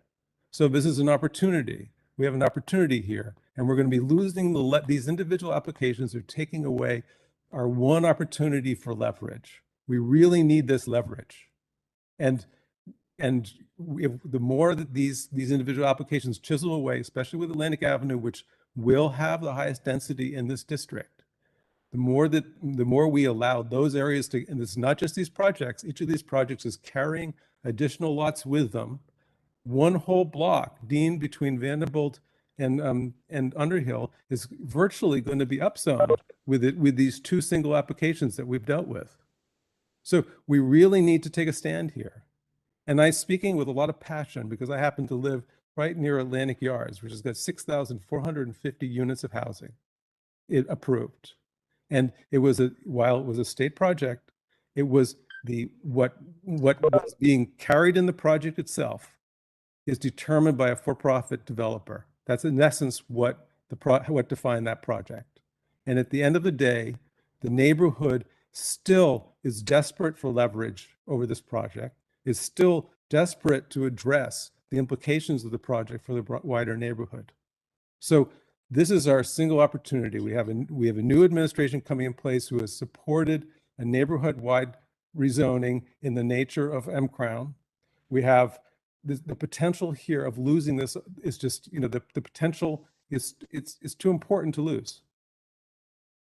Okay, thank you, Peter. I would like to ask Ms. Joyner at this point to assume the role of chair and then ask her to recognize me to speak to the motion. Yes. Thank you. So I've been listening to all this, and I think a lot of good points have been made, and I think everybody is in agreement that a neighborhood rezoning is preferable. It's just not a future we can control or predict, and I think there's a very simple solution for us to be able to communicate our desire for a neighborhood rezoning and not in the process completely lose our ability to communicate any other direction on this application. So I'm going to propose an amendment to this motion, which is that the motion is that we ask for these applications to be withdrawn in favor of a future neighborhood rezoning. I'm going to ask that if that outcome is not possible, that we continue with the options that were laid out in the motion that I circulated earlier, namely that the applicant withdraws the applications and files the zoning text amendment to create the special zoning district that's been laid out in the M-Crown framework, that if that's not possible, we go on and consider the two options that have been proposed, and that if that's not possible, we look for the applicant to make a commitment to move forward with C62A with 2 floors of non-residential. And then finally, failing all of those things, we ask for the lot to be rezoned to C44D. And that way we can make our preference for the neighborhood rezoning clear and still be able to provide direction to the downstream participants in ULURP if that path, for whatever reason, is one they don't want to follow, since we cannot control whether they follow it or not. So again, I'm proposing that we make this our first priority as a direction as our response to ULURP, followed by the other scenarios that were outlined in the resolution I circulated earlier. As a point of clarification, because I'm not so familiar with how these protocols work here. So I see that as a hostile amendment. I didn't expect you would think it was friendly. It needs a second. Right, and I would argue against it because I think you're out of order. You can't argue against it. You can only second it or wait for the second. Hands of a developer to determine what's possible. No, it doesn't. It's the downstream participants in ULURP. It's not the developer who decides what's possible in this case. Julia, can you not share your screen, please?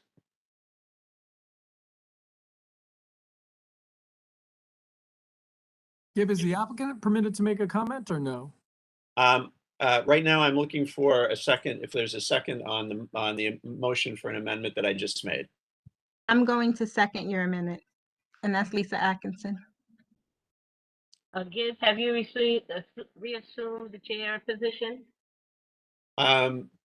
Now that we have a second, I can assume the chair position. If I need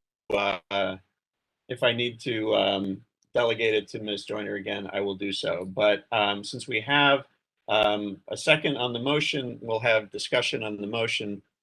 Is there anyone who would like to make a comment on the motion? Kathy has her hand up. I think I need clarification on the motion.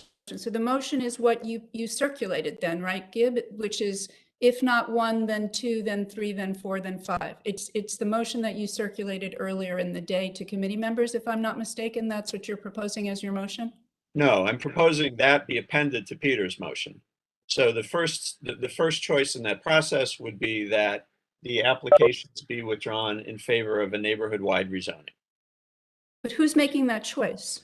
That have to be the participants later in ULURP. We're just telling them what we want them to do most. And if you were a participant, I mean, don't we know how that's going to turn out? Well, a lot of people have. I'm not being glib, I'm just being realistic.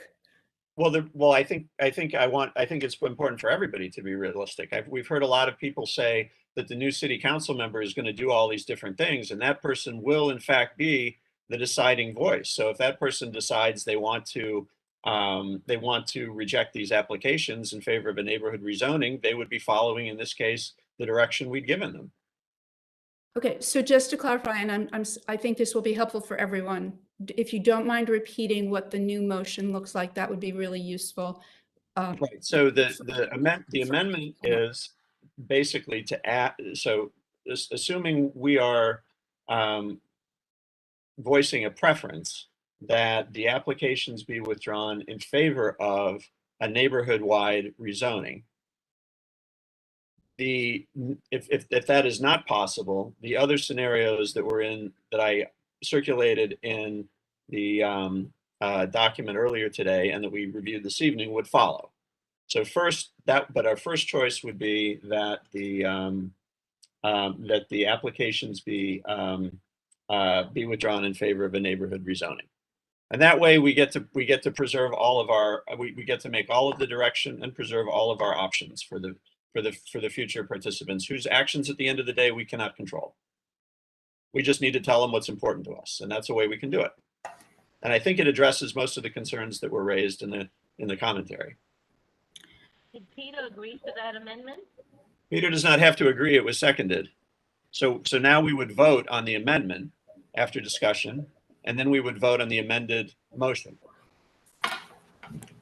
Mr. Vacconi, before roll call, there are a couple of questions, people from board members who would like to ask a question. Will you take questions? Yes. Sarah Laser, Robert Callahan, and then Janet Collins. Great, thank you. I believe that we should vote no to adding this amendment because it essentially kind of kneecaps the motion as it is. The idea is to send a clear message to the incoming council member that we want the neighborhood rezoning, and that's why if you add this amendment, it essentially says, well, you could put anything in there. You could say, we'd really like to have a unicorn pony, but if we can't get that, here's what we're going to do. So I'm going to vote no on adding this amendment, and I hope the rest of the committee members will do the same. But just to clarify, after we vote on whether we accept this amendment, we will then go back to Mr. Krash's original motion, and we'll get to vote on that as well. So we will vote on that motion either as amended or not, depending on the outcome of this vote. Right. Mr. Callahan? Am I audible now? Yes. Fabulous. Mr. Vacconi, forgive me if I make this point inelegantly. I think that this is sort of a pageantry and process question. Can you help me understand from your perspective how adding this amendment to Mr. Krash's motion is perhaps different than communicate? I guess what I'm trying to understand is if the developers have in any way been part of the process of building this alternative proposal that you propose as an amendment, would they still perhaps be amenable to this at the next part of the process? What is it other than expressing a preference that we are doing as a community board by putting this, inserting this into the amendment? If the applicant is perhaps amenable to a more call it an MIH option 1 or less dense or what have you, any of these facets of the thing you're proposing, I'm trying to understand what makes this motion valuable. You're talking about the motion or the amendment? Or the amendment? I'm talking about your amendment to the motion, but sort of, yes, your amendment to the motion as valuable in contrast to just your amendment, I suppose. Well, I want to say that I think perhaps I might have made an omission in not including a neighborhood-wide rezoning as the first option in the motion that I circulated earlier today. So in part, I'm kind of making up for that deficiency by making an amendment to Mr. Crash's motion. But we're predicating a lot. If we reject this out of hand in favor of a neighborhood-wide rezoning, we're putting all of our eggs in, not just putting all of our eggs in that basket, but we're giving up any ability to comment on the applications themselves. And I think that's, I don't think that's necessary. I don't think we have to give up that ability. I think we can still express a preference for a neighborhood rezoning.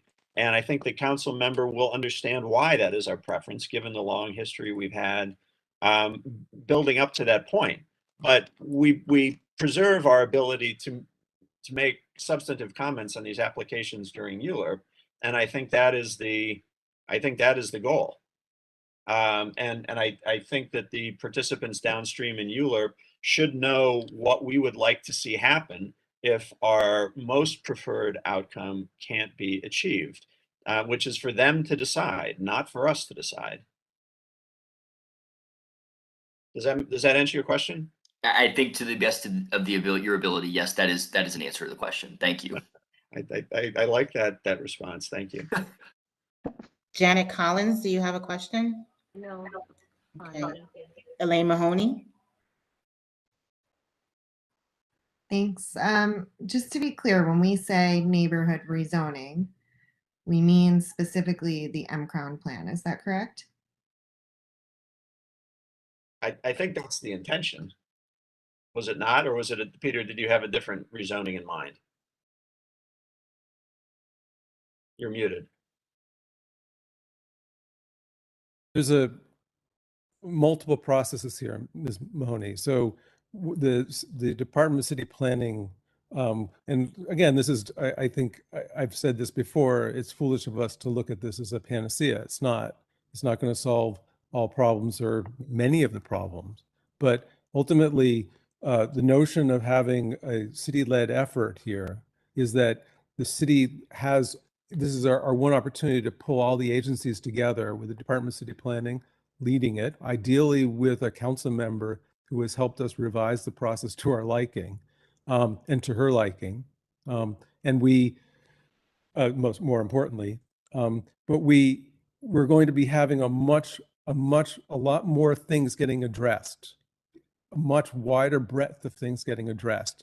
All we hear from these individual applicants is that they can deal with their building.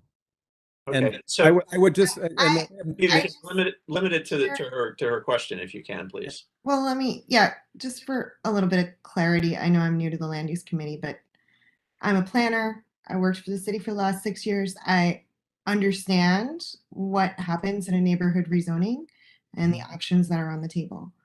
The piece of clarity that I am looking for is whether or not when we say the words in this committee, re-engage in the neighborhood planning process, are we specifically talking about re-engaging in the M-Crown plan?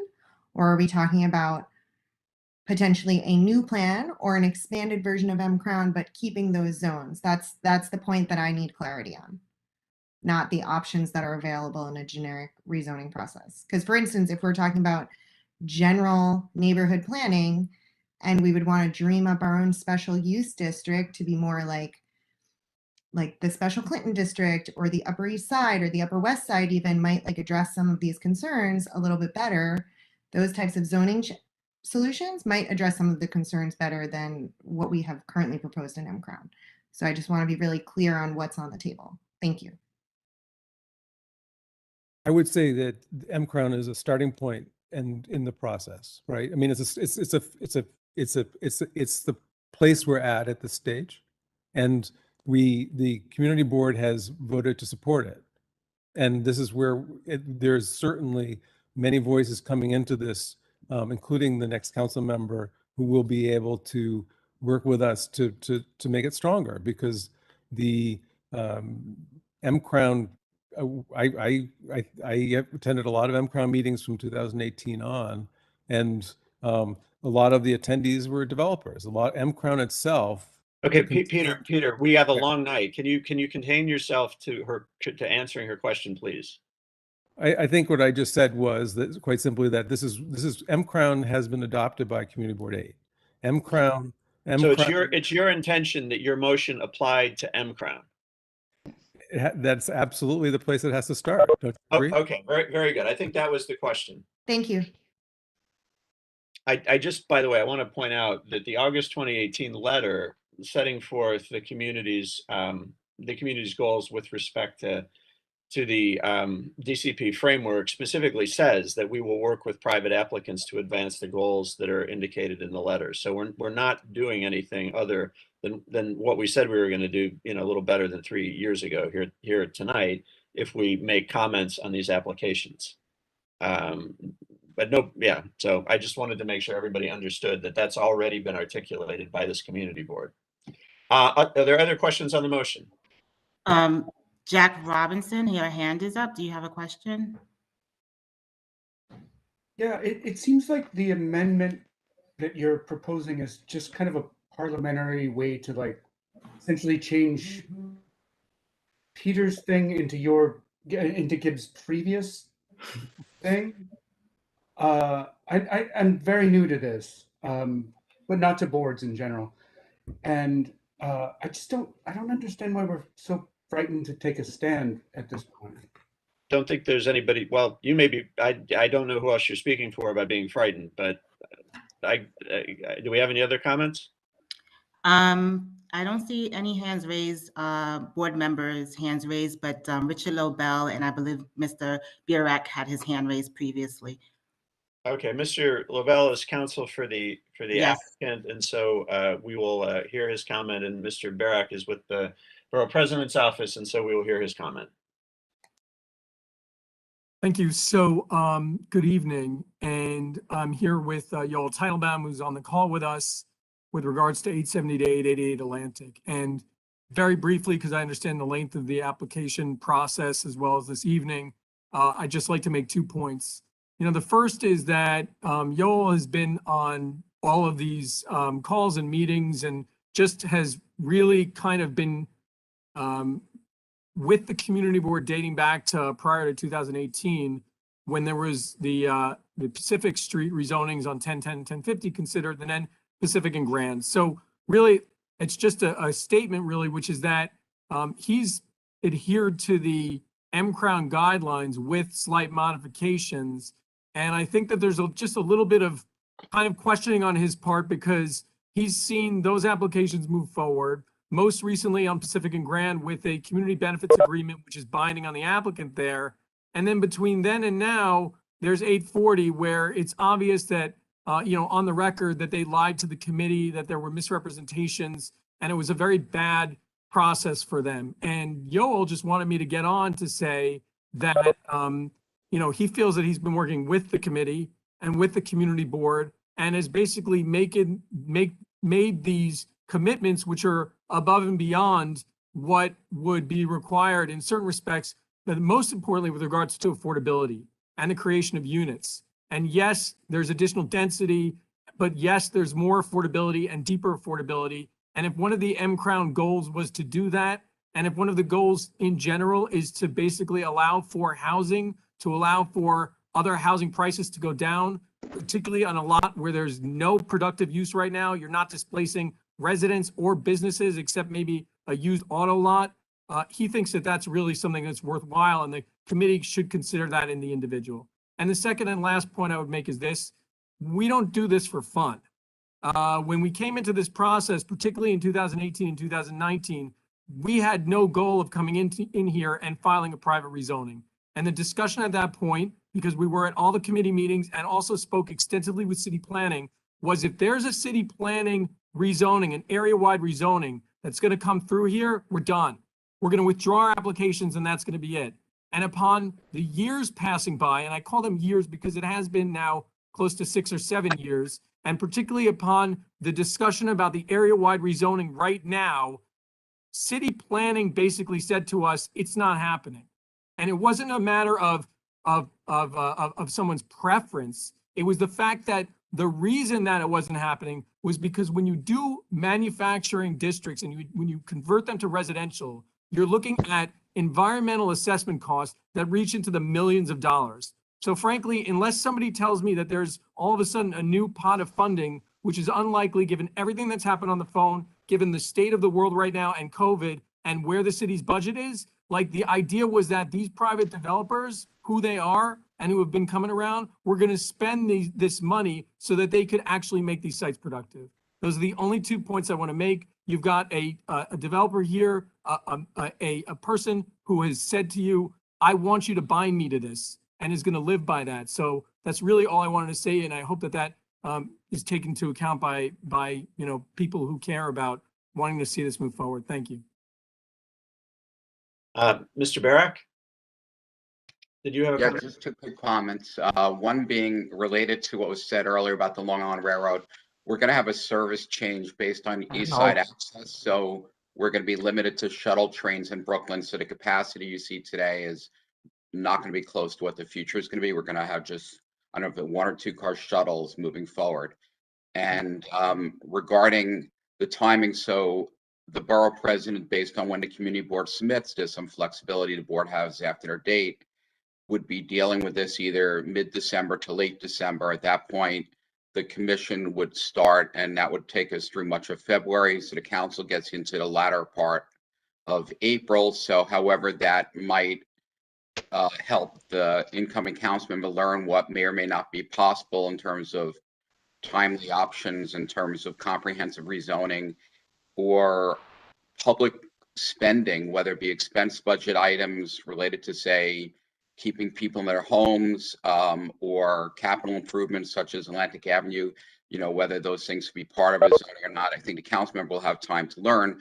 But the other thing to keep in mind is that the public benefit aspects of what might be approved with the applications now, the deliverables are a couple of years at minimum forward, right? So whatever affordable housing agreed to, whatever else is agreed to, if there's something that can be agreeable to, the people who benefit from them do have that opportunity at least 2 to 4 or 5 years earlier than a rezoning. So you just have to keep that in mind as well.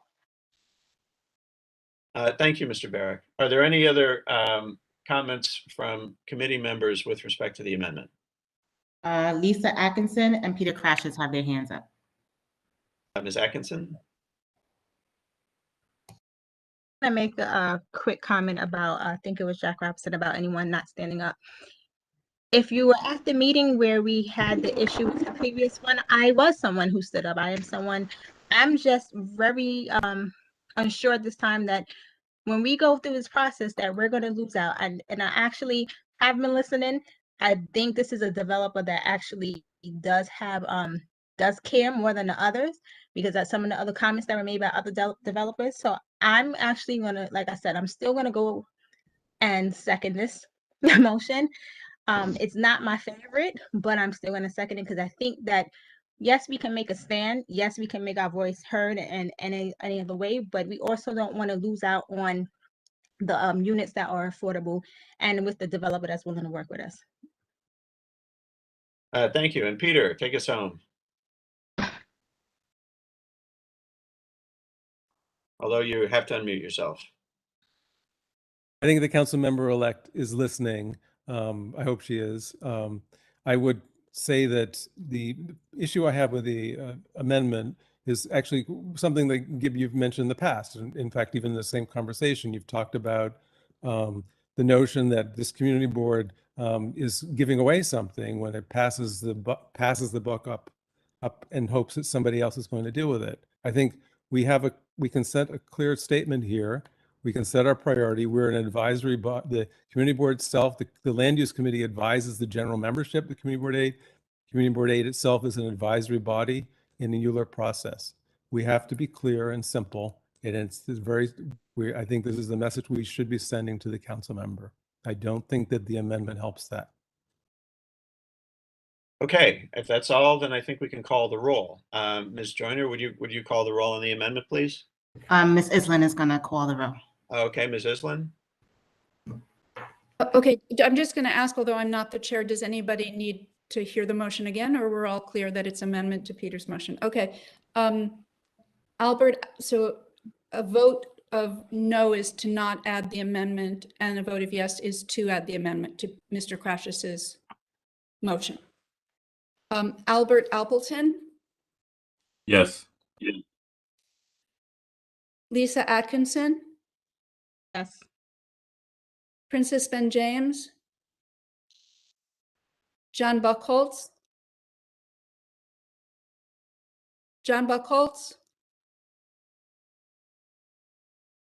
Robert Callahan, No.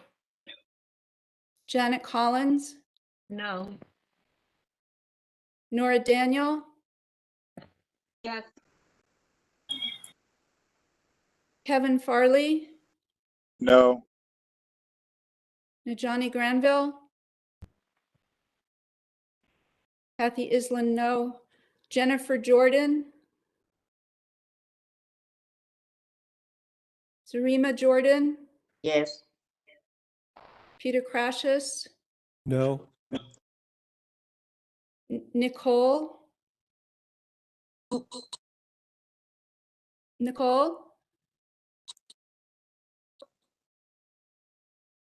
sorry, Nicole, I can't hear you, but I think you're here. I'll go on to Can Ms. you Laser.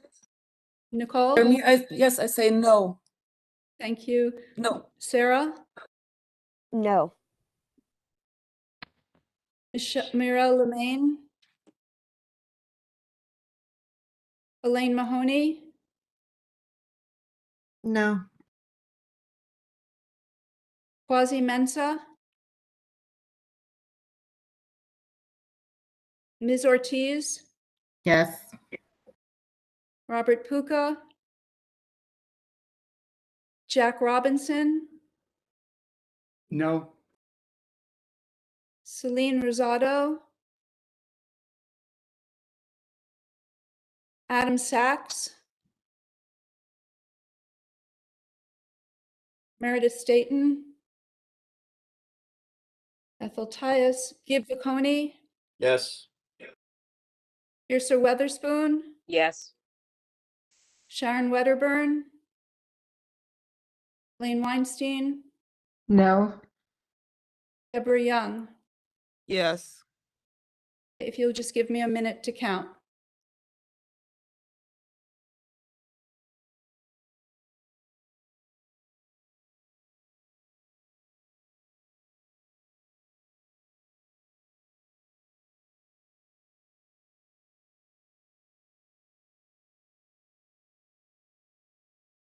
There were 9 in favor and 10 opposed. The motion does not, the amendment does not pass, and now we can go on to vote on the original motion. Read the Okay. original motion, please. You asked me to read it? Because I can. Is that Go ahead, Sharon? Peter. Yes. Okay. We move that the board reject these applications. Community Board 8 supports a public and inclusive comprehensive planning process between the community and new administration.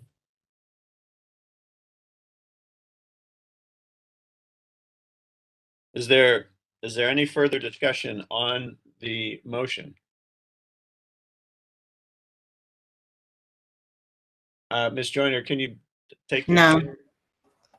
Ms. Joyner, can you take the chair again? I'm sorry, I'd like to just be recognized to speak on the original motion. So recognized. So that vote was only by a margin of 1. That is a majority, but it's the absolute thinnest one we could muster. And I honestly believe we should be able to do better than this. So in terms of getting consensus among our members, I don't think going to the general membership with such an extreme motion on such a small majority speaks very well for this process. So I'm planning to vote against the amendment as stated. Thank you. And I cede the floor. Are there any further comments on the original motion? Yes, it's Elaine Weinstein. You're right, it's a thin margin, but it's a majority no matter what the number is. And I would say that any change is often won by a very slim margin. It's not so unusual. Look at our elections. But those are the people that lead. And so I would I would encourage every member of this committee that's going to vote going forward to stand tall and to let us think about the kind of change we can hope for. New York was one of the few places where some very good and new change agents have come into office. And I think we're going to have to weigh very heavily on their shoulders. And I think we have the ability to do that. So I speak with passion when I ask you all to vote in favor of this and show the community, the whole community board, as well as the new city council, that we are a particular neighborhood that believes strongly in change, new development, but development that is planned, managed, and cares about all people. Thank you. Sarah Laser and Lisa Atkinson have their hand raised. Ms. Lazar? Right, thank you. That was well said. I would just add that you know, I think for a while now, a lot of committee members have been expressing their desire to have conversations about what was going to happen with the neighborhood rezoning ever since DCP came to us at the beginning of the pandemic and sort of dropped that bomb on us. People have been asking to have conversations, and I believe that if we're able to return to these conversations together about what we want the neighborhood rezoning to be, you know, what of M Crown is best for us to keep, what we want to be added to it, et cetera. And if we're able to have these conversations, I believe that future votes are going to have greater consensus. You know, having conversations with each other are a great way to build more trust, more consensus. So thank you. Ms. Atkinson? Ms. Atkinson, do you have a question? No, I'm going to keep my comment to myself right now. Thank you. Okay, so I think if we have no more questions on the motion, we can now vote. Ms. Island, would you proceed with the roll call? Yes, I just have a technical question, which is, because this is an important vote, as was the previous vote, we had members who said they were present who didn't vote. They neither said yay, nay, nor abstain. So I just want that to report that we had 22 members say they were at the meeting and only 19 members voting. And I did call very carefully, but I just want to say that on the record. Perhaps they've left the meeting, I don't know, but I think that's important to say. Thank you. Albert Appleton. Yes. Lisa Atkinson. No. No. Princess Ben James. John Buchholz. Robert Callahan. Yes. Janet Collins. Yes. Nora Daniel. No. Kevin Farley. Yes. Najani Granville. Kathy Island, yes. Jennifer Jordan. Jennifer Jordan. No. Did we hear Ms. Granville? I didn't hear her. Was her vote? What was her vote? Ms. Granville did not even answer the roll call as being present at the meeting. She keeps unmuting herself like she wants to say something. I thought she was trying to vote. Okay. But I don't even have her marked as present. She She's did present. not answer. She's here. She's here. She's on the participant list. She's here. She didn't answer the roll call, and so I have no votes recorded for her. Okay, I just see she keeps unmuting yes her. before, but you didn't hear me. I voted with the first time I voted yes. How are you voting now? I'm voting no now. Okay, but Thank you. that changes the That vote. changes the vote. Yeah, I'm sorry, that does change the previous vote. That now makes it a tie. Tie. And so It changes the vote count, but it does not change the result of the vote, which is that the amendment did not pass. Right. Okay, so how is Ms. Granville voting now? Could she repeat her vote? I heard her vote no. Thank you. Zarima Jordan, No. that's a No. no? No. Thank you. Peter Crashes, Yes. Nicole, Yes. Sarah, Yes. Mirel, Elaine Mahoney,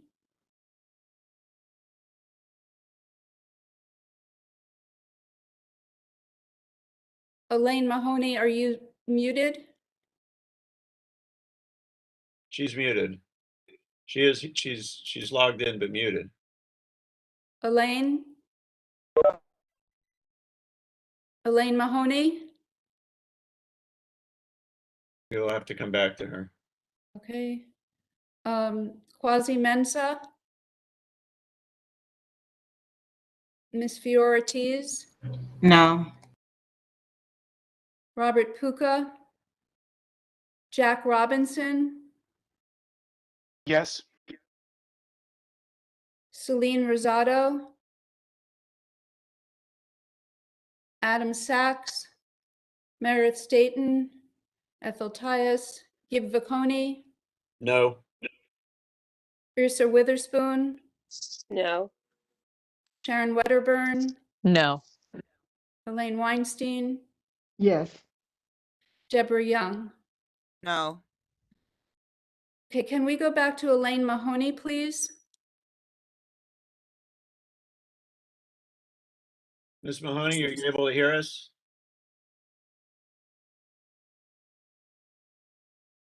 I'm sorry, we don't have a vote for Ms. Mahoney. Okay, thank you. I'm going to count the votes. Please bear with me. 1, 2.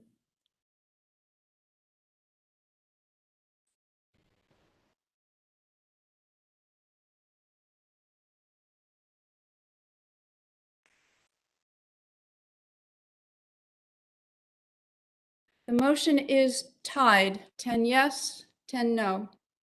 So the motion did not pass. So I think we need to begin working on another motion that, since we have somewhat of a polarized response here, I want to suggest that we work on a different motion that hopefully can generate a majority here.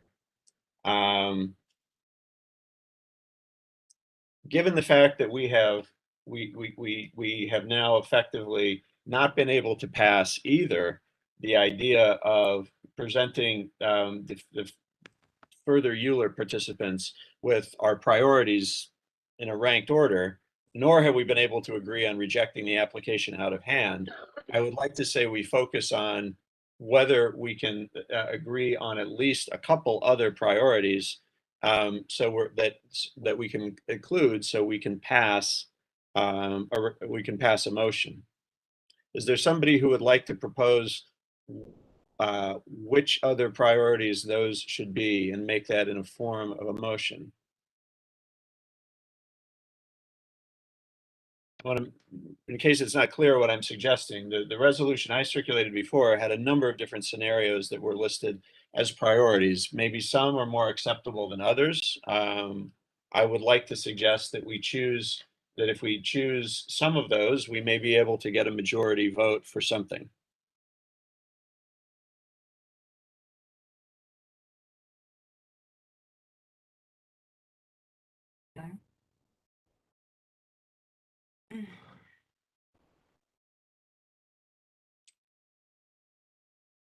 I'm not seeing anybody respond. I'm as much as I resist doing this, I'm gonna have to ask Ms. Joyner to take the chair again and recognize me, and I'm going to make an attempt to try to move this and see if we can take a vote on something that results in a majority. So recognized. Thank you, Ms. Joyner. Bear with me 1 second.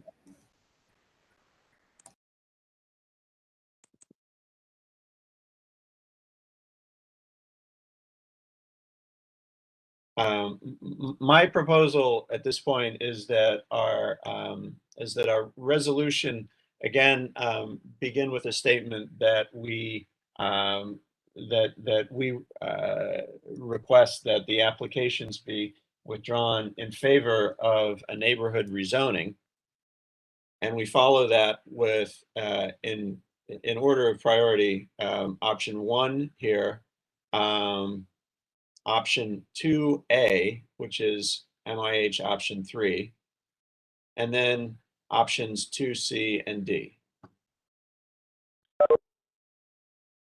Which are the last two options? I'm just trying to get your motion written down. Options C and D here. So I'm seeing if we can pass this by focusing on MIH option 3 to see if we have if we can get a priority, if we can get a majority around that. So again, the motion is that we request the applications be denied in favor of a neighborhood-wide rezoning. If that is not possible, we request that the applicant withdraws and files a zoning text amendment as described in point 1 here. If that is not possible, we follow with options 2A, C, and D. That is the MIH option 3 alternate. And if that is not possible, then C6 2A, and then with 2 floors of non-residential, and then finally option D, the C4-5D rezoning. Is there a second on that motion? How is that different, Gib, as a point of clarification? How is that different from what you posited initially? Well, I'm removing the option for MIH option 1, focusing on deep affordability and also a slightly shorter building. Okay, thanks. Second the motion. Who was seconding? Wedderburn. Thank you, Sharon.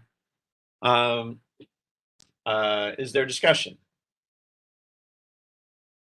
I mean, we've kind of been through it. So if there's no discussion, Ms. Islin, again, I'll ask you to call a roll on the new motion.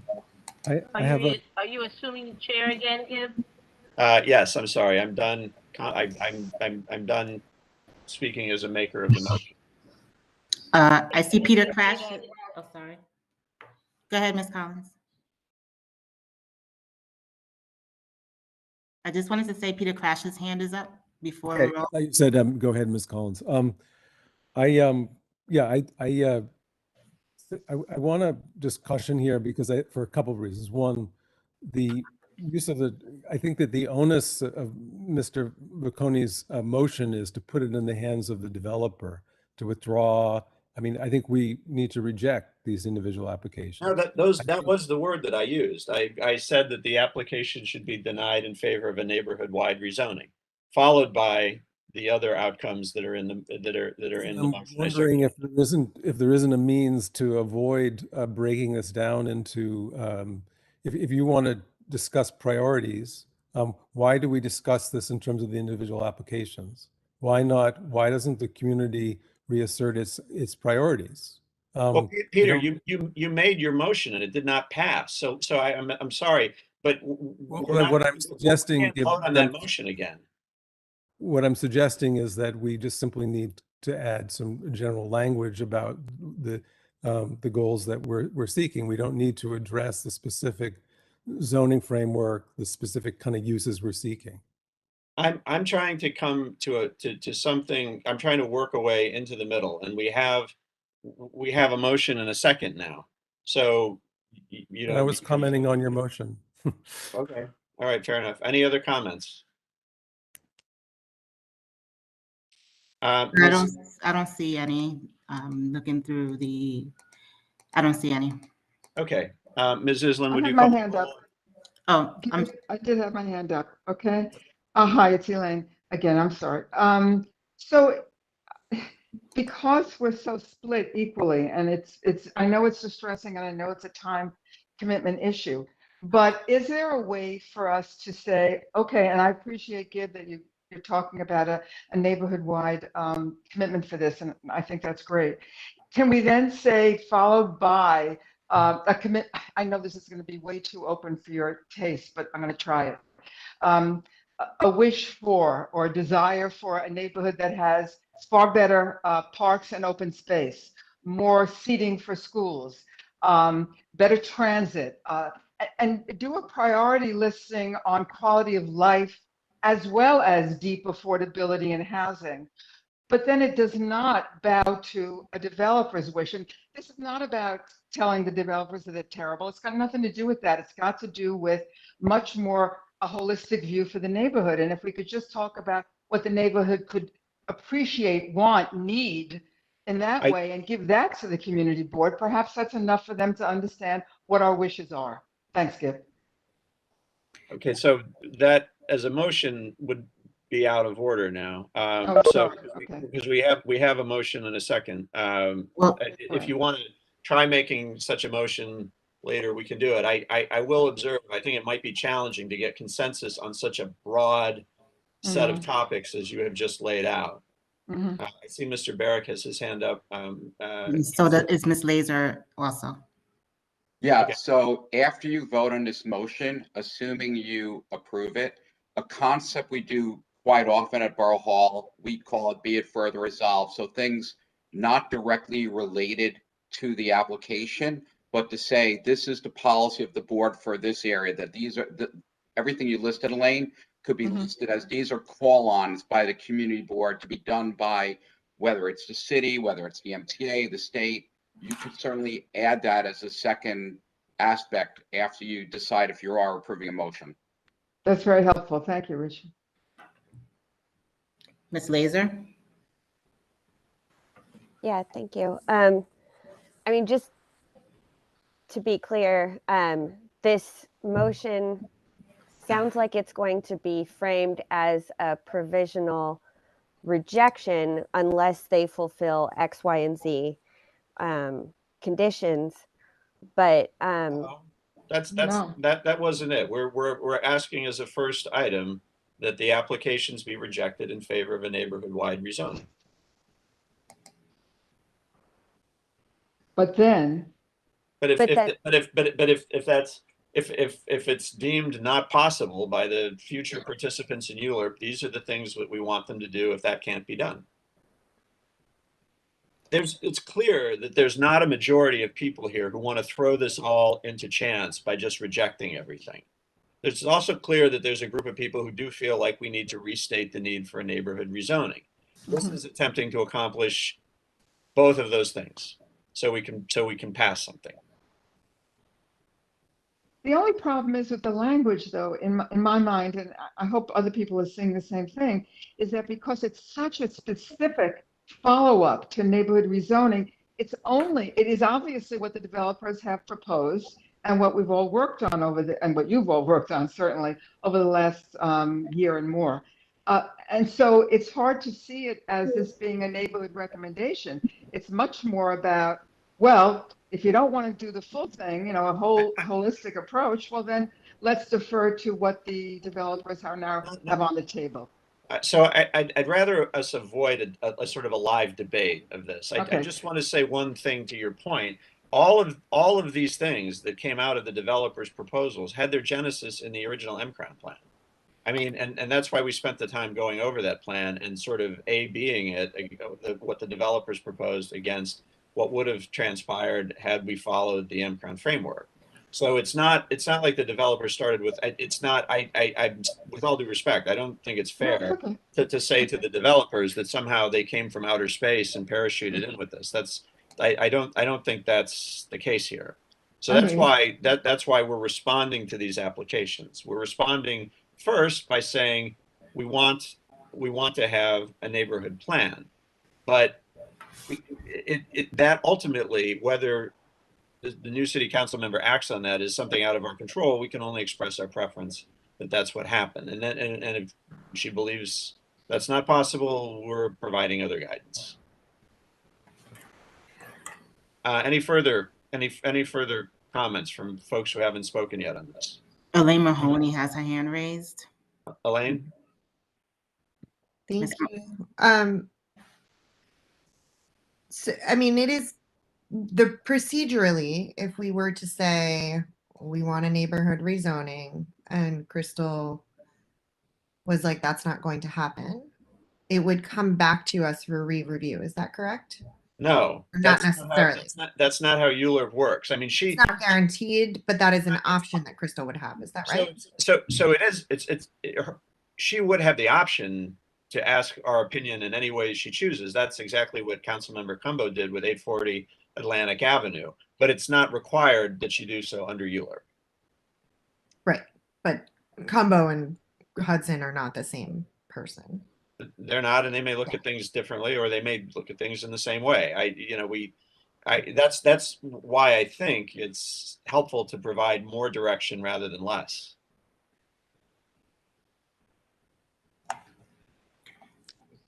Can we make a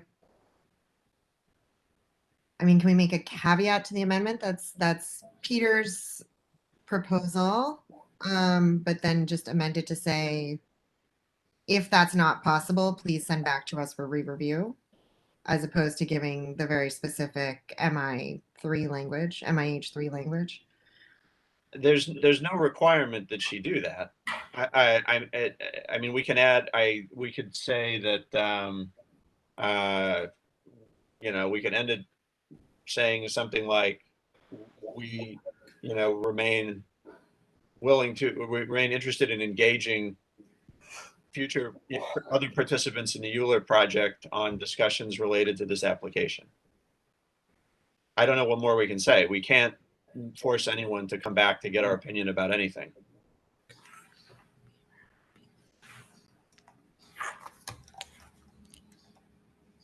I'm just trying to get the committee to a space of like something we could potentially all agree on, right? So it seems like nobody was willing to agree on your amendment, which is like a mashup of the two. Right. So what if we just made it like slightly softer language of like asking for a re-review option if we can't do the rezoning, right? Like we could put a letter together that's like, we're anti-ULURP and the way it ignores the community process, etc. If you respectfully disagree with our choice or whatever, please give us an opportunity to re-review this application. Well, even the city council member couldn't decide that we could step backwards in ULURP. I mean, in the real world, they would reach out to the community board and say, I want your input. But they can't turn the ULURP clock back. There's no way to do that. Right, but that would give us an opportunity to send like a different response, right? I think if you look, I mean, sure, but I'm not going to, I mean, if you want to, you can amend my motion, but I don't want to accept it as a friendly amendment, only because if I was the city council member listening to this and I just saw two close votes like that, the idea that I want to come back and go in for more of this may or may not be what I want to do. Okay, I mean, that's reasonable. How do we? I mean, sorry, how close were the votes, Michelle? I'm sorry, Sarah. Oh. No, you can ask your question. Yeah. And actually, wait. I'm sorry. We're going to continue to be recognized, please. Are there other questions on this motion, which has been seconded? Sharon Weatherburn has her hand raised. Sharon?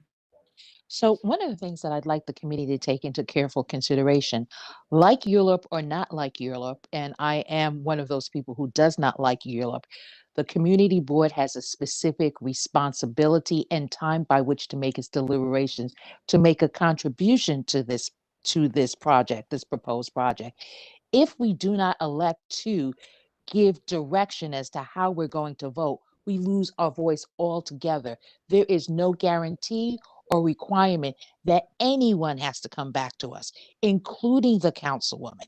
It's going to move forward. I'd rather us give direction than be silent in hopes of getting a better deal in the future, because one of the unknowns is how the new electeds, because one single council person cannot make a change. It's everybody within the chamber. And I'd like to remind people that the whole land use process is an executive function, not a legislative function. So by us saying that maybe no, maybe this is better, it's not going to work. And Mr. Barak's suggestion about making the addition later to talk about the things that we need along with this, when we submit our comments, is the best way to go so that we can take things into consideration and move forward. And I say the best way to go because if powers that be do not like what we have to say, they can choose to ignore the community board altogether. So by us providing specific direction, we are giving them the options in order of priority. Thank you, Ms. Wedderburn. Any other comments on this? Ms. Lauser, you've had a lot of opportunity to speak. Can you go ahead, but please keep it brief? I will keep it brief. Yeah, the council member always has the opportunity to come back and talk to us once we give the council member, after the preference that it's the neighborhood plan, once we give them an alternate choice, that pretty much takes away any impetus for them to then come back to us. However, if we say no to them, we want the neighborhood plan now, they can always come back and then it would be incumbent upon the council member to tell us, you know what, guys, I plan on approving this anyway. What do you want me to do? But then they would have to come here and actually say, I'm going to go against what you're asking of me. But once we put onto a report our second and third and fourth choices, etc., they can go with those, and there's no they don't really have to account for it in any way. So that's what I have to say. I'm going to vote no on this.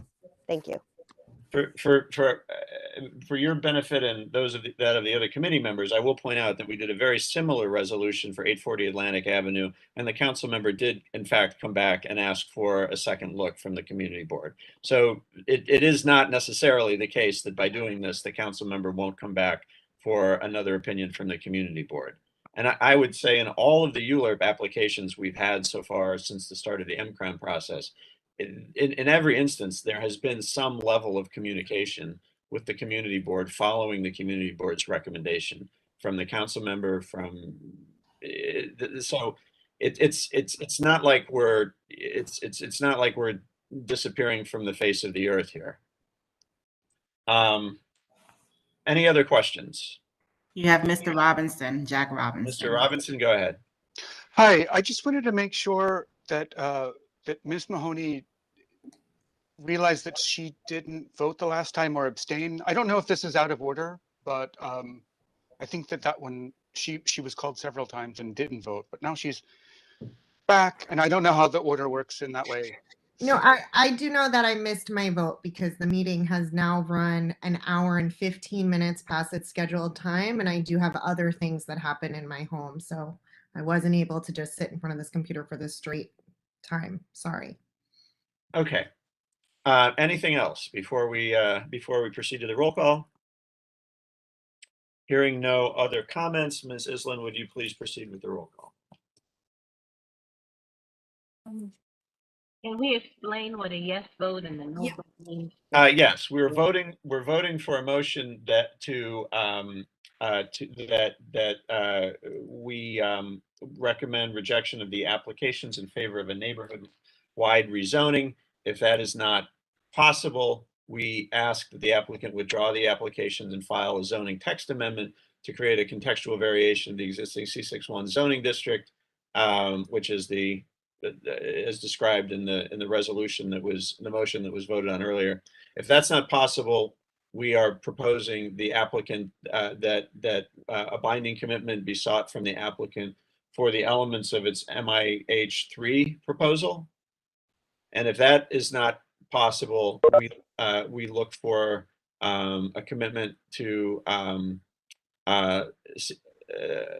restrict residential use of the lots to 5.2 FAR under C62A zoning. And if that's not possible, finally, that the lots be rezoned to C4 or 5D. Ms. Island, can you go ahead? Roll call, please. Yes. Albert Appleton, Yes. Lisa Atkinson, Yes. Princess Ben James, John Buckholtz, No, no, no. Robert Callahan, No. Janet Collins, No. Laura Daniel, Yes. Kevin Farley, Yes. Ms. Granville, Yes. thank you. Kathy Island, no. Jennifer Jordan, Yes. Zarima Jordan, Yes. Peter Crashus, No. Nicole, No. Sarah Laser, No. Marielle Lemaine, Elaine Mahoney, No. Ozzy Mensa, Ms. Fiora Ortiz, Yes. Robert Puka, Jack Robinson, Jack Robinson, No. Celine Rosado,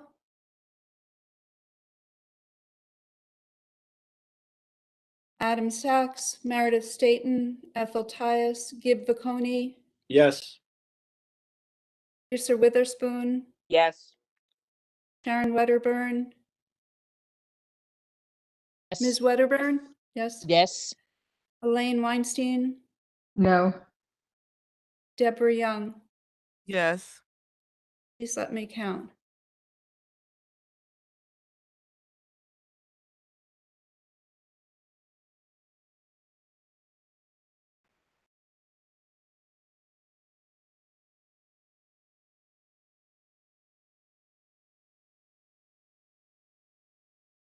Well, there were 11 yes and 10 no.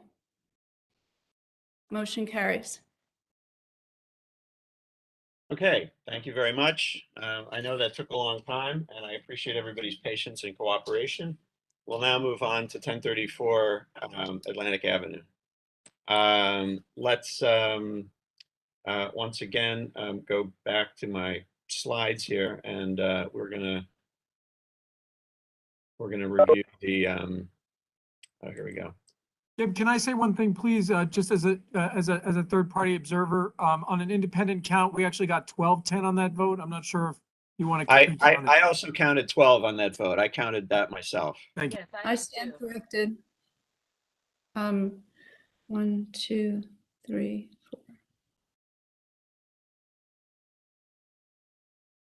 Yes, I'm corrected, and thank you very much. Okay, so we're gonna now look at a comparison of 1034 Atlantic Avenue versus the M-Crown framework. Again, we have a proposal for option 3 and a proposal for MIH option 1. This is the MIH option 3 proposal. Under this option, the maximum height. Now, let me just move back a couple slides here to show you, just so it's clear that this proposal is a block through proposal from Atlantic Avenue through to Pacific Street. So it involves 2 buildings, and they're in 2 different subzones of the M-Crown plan. So in order to comply with the framework, the developer has actually proposed 2 different zoning districts for this this application. And what you're seeing here on these analysis that we're going to look at now are kind of the net of both of those combined. So that's why you'll see on the first line, we talk about max height because that applies to the building on Atlantic Avenue, not the building on Pacific Street, which is zoned R7A. So the max height of this building is 1 story greater than the M-Crown framework. It's approximately 1 FAR greater than the M-Crown framework. It's approximately 30,000 square feet more of residential area. The 30,000 square foot of additional residential is used to cross-subsidize 3,900 square feet of M-Crown uses, and deep affordability at basically at the same level that would have been anticipated under M-Crown, but for a much lower income level. It's a similar number of apartments, but at a much lower income level. So again, here we're looking at 30,000 square feet of additional residential, less non-residential, but an additional 3,900 square feet of M-Crown uses, and deep affordability for 40 apartments.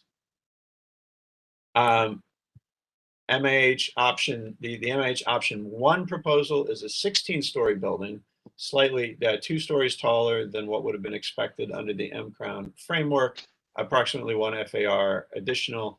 In this case, this 24,000 square feet is actually not only cross-subsidizing 3,900 square feet of additional M-Crown use, but an additional 2,400 square feet of other non-residential use, and adding 10 affordable apartments other than those that would have been achieved under the M-Crown framework. Before we go on, I just want to take any questions on these 2 alternates that are being proposed for this application. I don't see any hands raised thus far, and I don't see any new questions in the Q&A. Okay, let's move on to a discussion then. Bear with me just 1 second. I'm going to bring up the resolution that was presented for this that I circulated earlier for this application. I'm sorry, just bear with me while I bring that up on the screen for you. This had an edit that was made later because the applicant introduced MIH1 option. So if you are following this on the materials that I emailed to the group earlier, make sure you're following the second second version of this that I emailed, and that's what I'm showing on the screen here. Similarly, we're interested in trying this resolution envisioned the idea of filing a zoning text amendment that would create the zoning tool that would achieve what's sought in the C subzone in the M-Crown framework. This resolution also looks to remove lot 40, which is the CubeSmart lot, from this application. Mapping MIH options 1 and 3 to all lots, and that the applicant make a binding commitment to restrict use of a minimum of 5,400 square feet to these use groups listed, to offer the required affordable apartments under MIH option 3, to limit total FAR to 7.2, and to limit building height fronting Atlantic Avenue to 15 stories. If that can't be achieved, then we ask the applicant make a binding commitment to provide a minimum of 35,000 square feet of floor area for non-residential, a minimum of 7,500 square feet of which shall be restricted to these M-Crown use groups. Total height limited to, total FAR limited to 7.2, and a limit to the building height fronted Atlantic Avenue to 16 stories. The last 2 outcomes are the same, except that I'm going to, these actually, I'm realizing should be applied only to the Atlantic Avenue lots, not to the Pacific Street lots. So when it comes time to make this a motion, we'll hopefully have that incorporated into that motion. I want to observe that we have just spent a while getting to a point where we passed the last motion. In part, we were able to pass it because we included a provision calling for the application to be rejected in favor of a neighborhood rezoning. So it might be wise in the interest of time to consider a similar strategy with this application. Is there anyone who is interested in making a motion at this time? Mr. Vicconi, we have a public comment. I'm sorry, I should have asked for public comments. Let's proceed with public comments. It's Esteban Giron. Yeah, I just wanted to point out, because I'm sitting here writing this stuff out, that you went back and got a vote from somebody late on the first amendment, but then didn't get the vote from Elaine Mahoney the second time, which may have changed the outcome of the original the original motion that Peter made. Just pointing that out. In fact, the original vote that Ms. Granville cast, she cast while the vote was being counted. We just did not hear her vote. The second vote, the member acknowledged the fact she was not present for the vote. So I appreciate your comment, but it's not relevant in this case. Is there another public comment? No, I don't see any public comments, but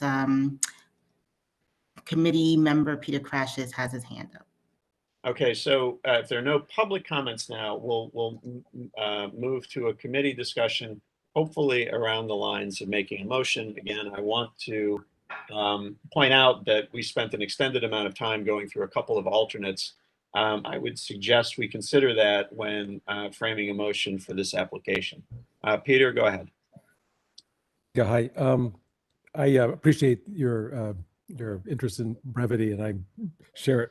Trust me. I don't think, as Mr. Lobel said, I don't think any of us are doing this for the fun of it. I'm going to just reiterate my motion. I think with the last, we certainly can go through the process of amendments. With Ms. Mahoney here, we might actually be able to carry this motion. So I thought it's worth giving it a shot. So my motion is we move that the board reject these applications. Community Board 8 supports a public and inclusive comprehensive planning process between the community and new administration.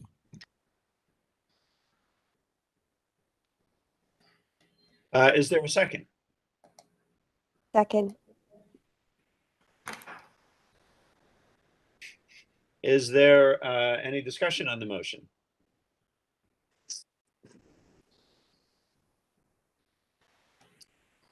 Hearing none, I will.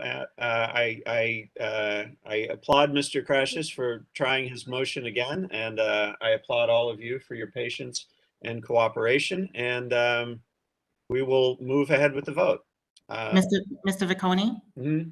Before we move ahead with the vote, I just want to address Karen. She said she had her hands up. I went through the participant list, and I'm sorry your hand wasn't up. I didn't see it. And as a member of the public, now that the motion is on the floor, I don't think that she would be able to ask her question now. Am I correct? For one question, I think we can take it. Why don't you go ahead, and then we'll go ahead with the vote. Karen? So with all these buildings, I've been on this call since the beginning. There's no discussion of, how this is going to affect the LIRR in terms of structurally. And our house is right up against the buildings that are being built, right? There's a retaining wall there. So I'm very hard pressed, given that, developers, they typically set up the LLCs because it's in the name to limit the liability of the people involved. When you have something where individual developers are developing things and not really getting a sense of how it's going to affect the LIRR in terms of it's right underground. And, what happens if there's, let's say, a collapse and it's another like Champlain Towers in Fort Lauderdale, right? These individual developers have limited liability. Everyone, the city council, they're approving it, and they're ultimately responsible for taking or making sure that this doesn't happen, right? From what I've heard so far, you guys can vote on it and they could do whatever they want. So, if you approve this, you're ultimately saying you approve it without knowledge of how it's actually going to affect any sort of collapse or anything like that. So who's ultimately responsible for this? Karen, I'm afraid your time is up at this point. I'm going to say that these applications, as part of the EULA process, do have to do an environmental assessment. Mr. LaBelle perhaps can give us a very, very brief answer to whether that would include the structural concerns that Karen has raised. Well, given the context that this is 10:34, I'm not sure. I first just offer, because I know Eli Pariente is on the phone, whether or not he wanted to comment. Okay, I thought I was going to get away with not speaking tonight. From a legal standpoint, I'd rather let Rich answer. But what I can tell you, and I'm pretty sure this is standard procedure, but this is the way we do it, is that we go through a great length to negotiate neighbor agreement with all of the adjacent neighbors. It can sometimes takes months, and it usually does. In this particular case, we happen to have very little neighbors except for one building on Pacific Street. I don't know if that's the one where you're in, but I can tell you, and I'm willing to make a commitment, although I think that per DOB I have to do it anyway, that I will put together a proper neighboring agreement and access agreement before any construction, so that your rights are obviously protected and that we're held liable under a neighboring agreement. We always do it, and I'm pretty sure people, for this size of projects, I don't know if they get away with for smaller projects, but for this size of projects, I don't think there's any way to do anything when you're adjacent to another existing building. I don't think you can do without a neighboring agreement. So I hope that answers your question. But from a liability standpoint, the neighboring agreement is what will hold us liable. Rich, I don't know if you have anything to add to it, but from a practical development practice, this is what we do. No, I understand that. You may do everything right, but given the fact that it's multiple builders building everywhere, like on Atlantic, at the 840 and then 870, you're not accountable for anything that they do. But these projects are being approved and denied here without anything. In fairness to Mr. Pariente, those projects are a fair distance from his project. And then the one thing I wanted to add, by the way, which I forgot to add, and it's never mentioned, but these rezonings automatically, because it's an M1 zone, turn these sites into an E designation. Like, these sites get an E designation on them, which means that we have to comply with OER, Office of Environmental Remediation, compliance as well. So out of any DOB, out of any construction requirements in the New York State area, really this area between HPD and OER is the most looked at possible. Like, we went on another project down the street, we went through 11 months of digging and review with OER before we got the right to proceed, and that actually is soil, that's soil review, and so really the amount of knowledge that we have of the site and the neighbors before we start anything is, in this particular case, really tremendous and superior to most other sites that don't have OER requirement. So I just want to ask Rich if he does have anything to say specifically about structural issues related to the LIRR, and then I do want to move on to a vote on this, please. Sure. So I think regardless of, I know there's been discussions tonight of individual neighborhood rezoning, et cetera. This particular issue is under the purview of City Department of Buildings and City Department of Transportation.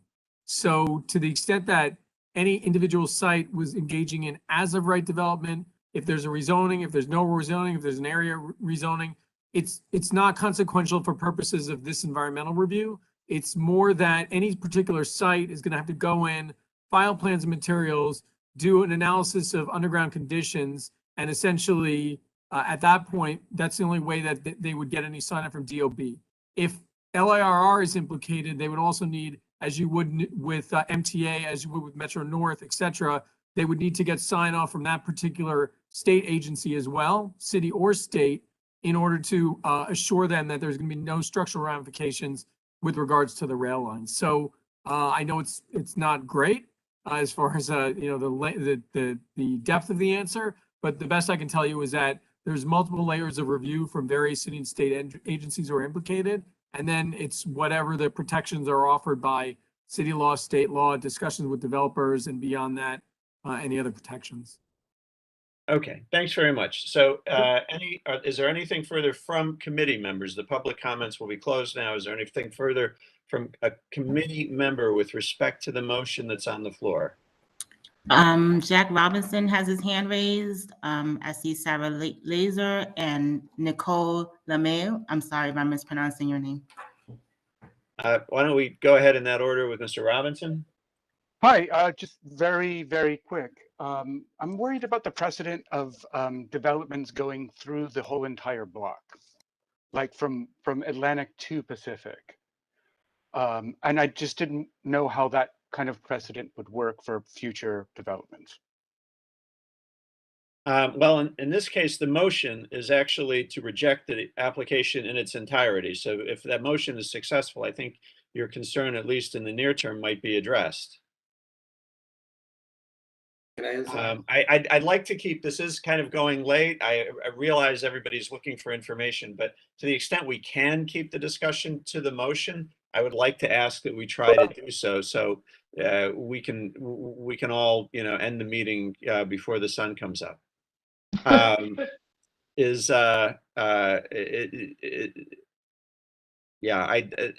so I'm going to ask that we go on to Ms. Laser for her question, please.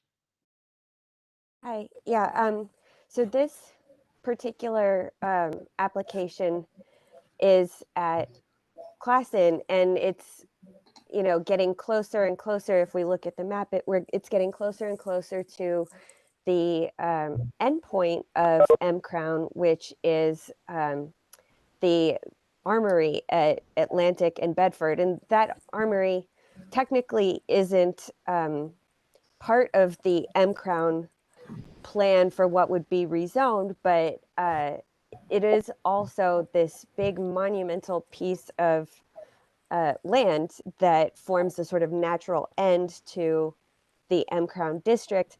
And one might think that, this armory isn't technically part, but in a way, it in a holistic way, it really is, because that armory is being used as a homeless shelter right now. And so these are people who live in our neighborhood who are not necessarily included when it comes to, unless the census takers went in there. But there will be an effect on these people living in this shelter. And, this might not be what the community thinks is the best use for this, that specific piece of land. And of course, we're not dealing with it right now, but it's just something to keep in mind. The further east we move down Atlantic Avenue, the reason for asking for a neighborhood plan is because, no individual developer has the ability to, compensate for all of the effects, but the only entity that has any sort of shot of trying to grapple with these effects and the effects that'll be had on the most vulnerable people in our neighborhood, the people who live in this shelter, is city agencies. So thank you. Okay, and so just for reference, this is the location of the armory that Ms. Laser mentioned, and this is the location of the applicant's project that we're talking about in the current motion.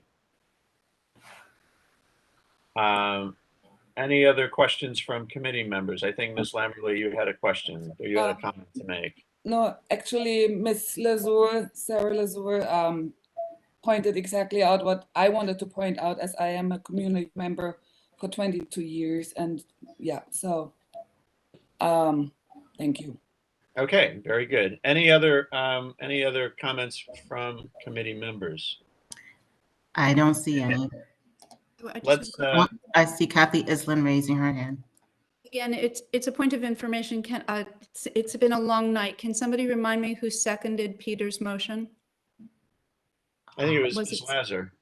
Is it Sarah? Thank you. Yeah. Okay, if there are no other questions from committee members, let's move ahead with a roll call on this motion, which is to deny this application in favor of a neighborhood rezoning. Ms. Islam. Albert Appleton, No. Lisa Atkinson. No. Thank you. Princess Ben James, John Buckholtz. No. No, thank you. Robert Callahan, Yes. Janet Collins, Yes. Nora Daniel, No. Daniel, No. Ms. Daniel voted no. and Farley, Yes.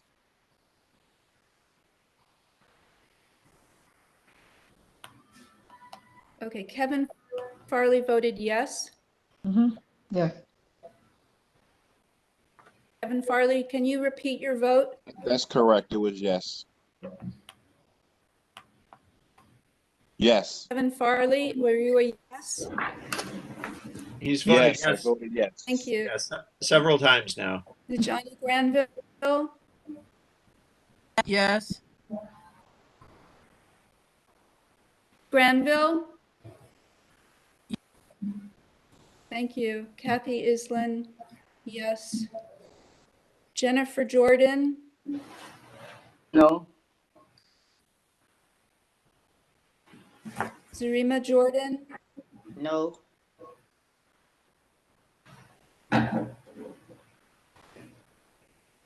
Peter Crashes, Yes. Lamille, Yes. Ms. Laser, Yes.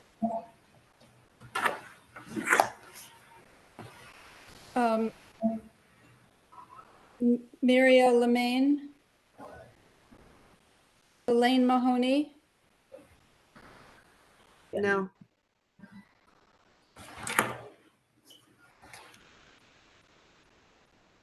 Ozzy Mensa,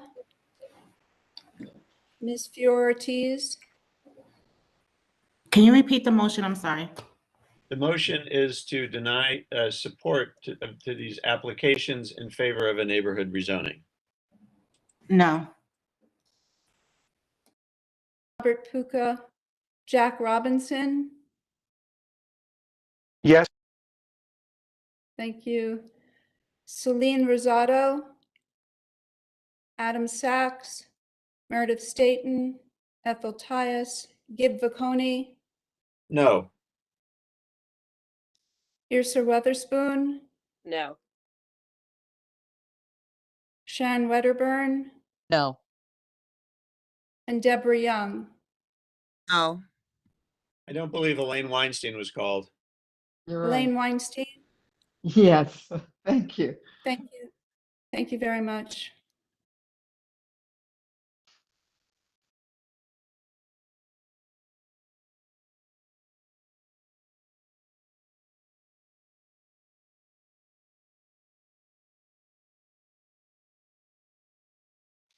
There were 12 noes and 10 yeses. The motion does not carry. I have 9 yeses. 9 yeses? I have the same count that Ms. Island reported. Ms. Joyner, can I again ask you to take over as chair and so I can be recognized? So recognized. I'm going to try to see if we can move ahead now in a way that we did the last time around, now having tested that motion. I'm going to, if you give me one moment here, I'm going to bring up the earlier circulated motion for this application. One moment. So I'm going to move that we recommend the board deny support to this application in favor of a neighborhood-wide rezoning. If that result is not possible, that we ask the applicant to remove lots 29, 33, and 40 from its applications. Those are the lots that front Atlantic Avenue, and to file a zoning text amendment has been described previously.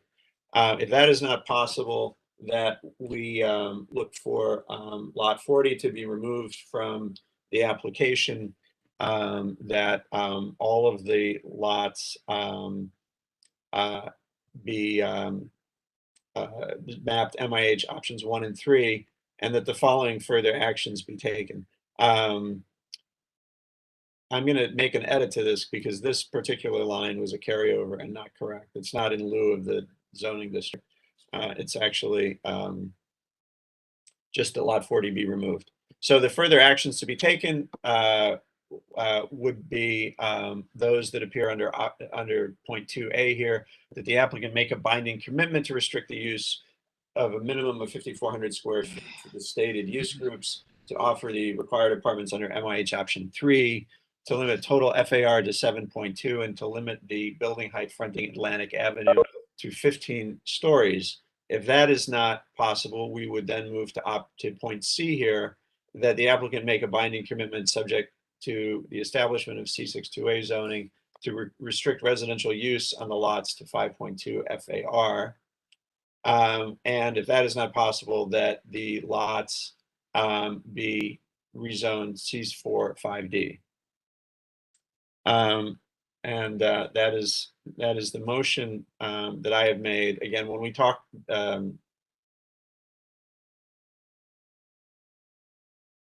about these options under number 2 here, these options all apply to the rezoning here to C62A and to C4 5D, apply to the Atlantic Avenue lots, as a clarification, not to the Pacific Street lots, which are already zoned R7A under the proposal.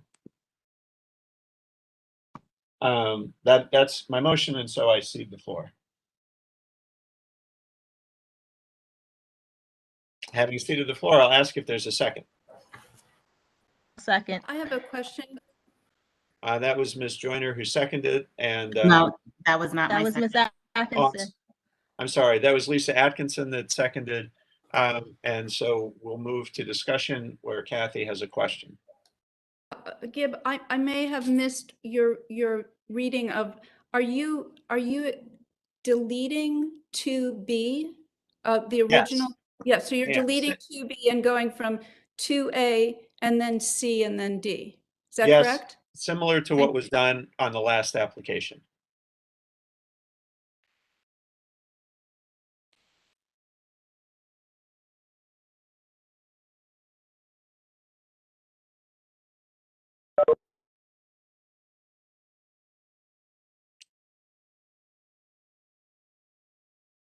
Is there any further question or comment about the proposed motion, about the motion that's been seconded? I don't see any hands raised, and there aren't any new questions in the Q&A. Okay, thank you, Ms. Joyner. Ms. Island, would you then please proceed with the roll call? Yes. Albert Appleton, Yes. Lisa Atkinson, Yes. Francis Ben James, John Buckholtz, No. Robert Callahan, No. Janet Collins, No. Nora Daniel, Yes. Kevin Farley, Yes. Yes. Ms. Granville. Can you hear me? Yes. Thank you. Kathy Island, no. Jennifer Jordan, Yes. Zarima Jordan, Yes. Peter Crashus, No. Nicole LeMay, No. Ms. Laser, No. Marielle Lemaine, Marielle Lemaine, Elaine Mahoney, No. Ms. Fior Ortiz. Yes. I'm sorry, I forgot Quasi Menza. I got your vote, Ms. Ortiz. Robert Puca, Jack Robinson,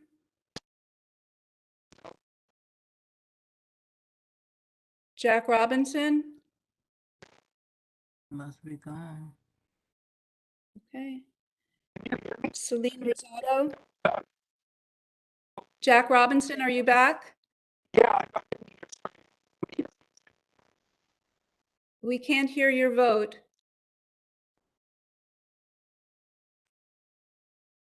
I'm his wife, and he said no. I'm sorry. Thank you. We trust you. Celine Rosado? Yep. I can't, is that Celine Rosado?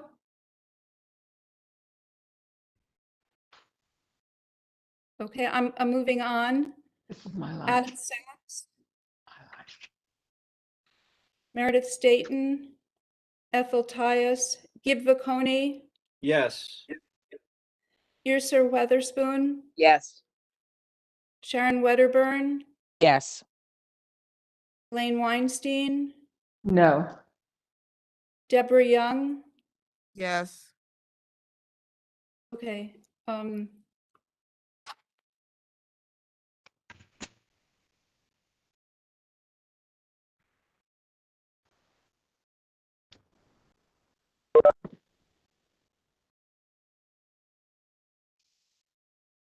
Hey guys, it's Jack. I'm so sorry about that. My earphones kicked out for some reason. I just wanted to make sure that I was recorded as a no.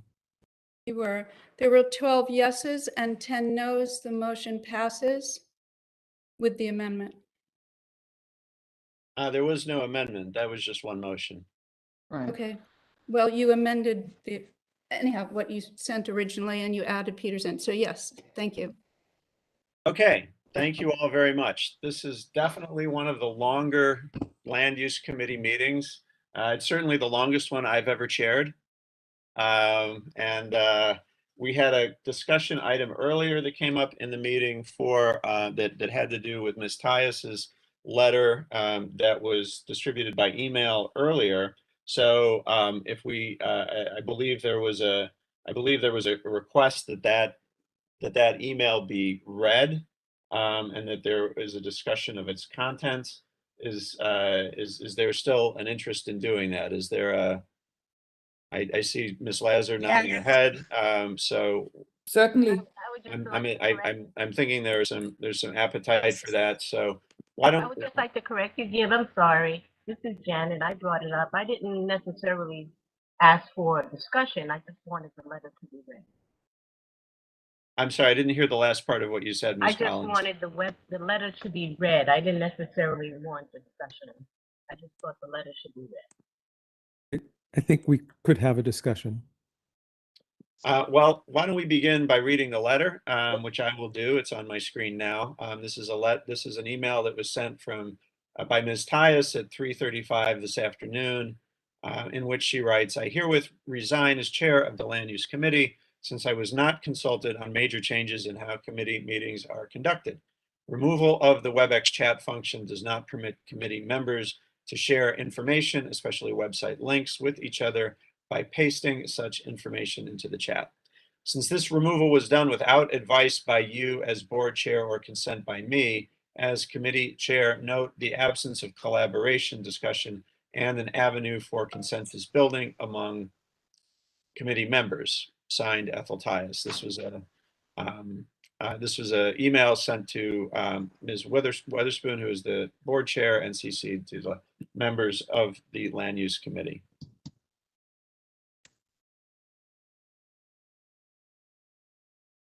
Since the subject of the letter seems to mostly relate to the use of the chat function, I suppose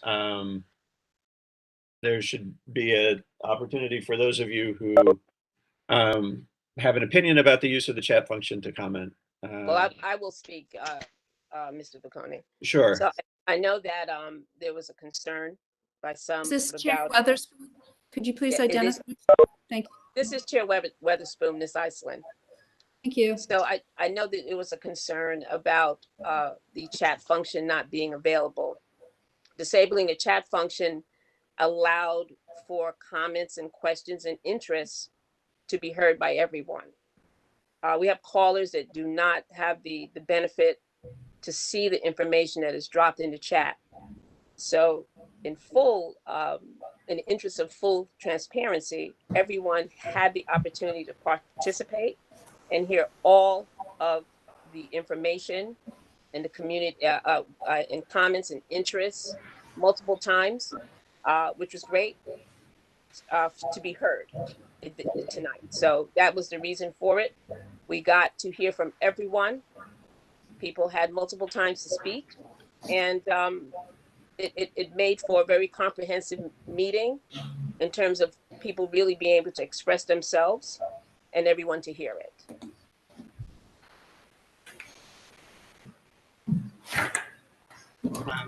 It looks like Kathy and Sarah have a comment. Kathy, why don't we start with you? All right, I have a question. Can you go over the process whereby a new chair is selected for the committee? I'm sorry? Can you briefly explain the process of how a new chair is selected for the committee? A chair can be appointed to the committee. Appointed by the chair of the community board? A chair of a committee can be appointed by the chair of the board. Can be or is? Is. What's the procedure? Thank you. Truly is, yes. Yeah. According to the bylaws, the committee chairs are appointed by the board chair. By the what? Can you repeat that? By the what? Ms. Lazar, did you have a comment?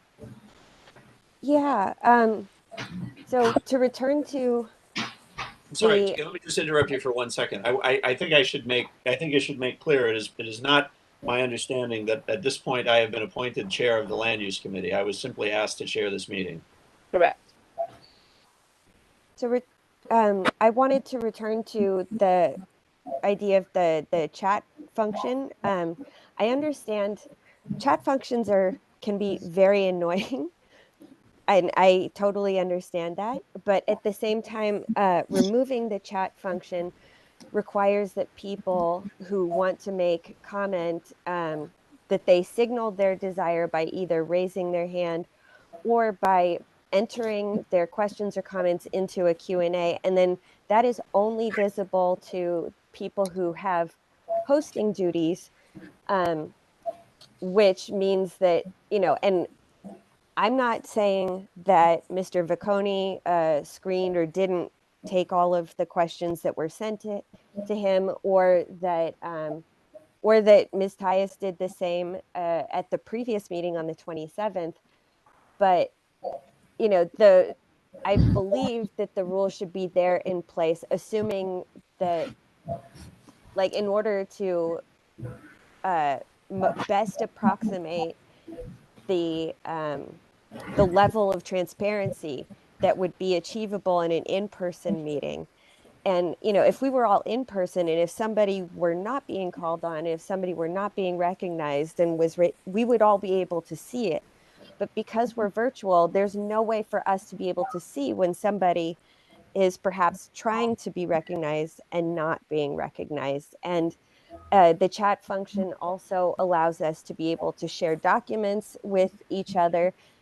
In an in-person meeting, people would be able to hand around flyers. Not everybody would necessarily take them, but you'd at least be able to make them available. But without that, we can't. And so I would strongly urge the board to restore the chat function.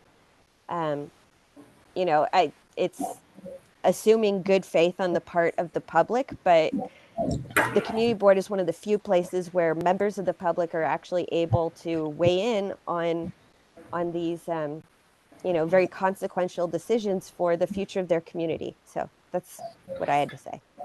I do just want to make one brief point, which is for the purposes of this meeting, I was not looking at the Q&A. I was taking all of the cues from who was being asked to be recognized by Ms. Ortiz-Joyner. And I think in every instance, I heard her say there were no people left waiting to be recognized. So I believe that we were able to recognize everyone and everyone got an opportunity to speak.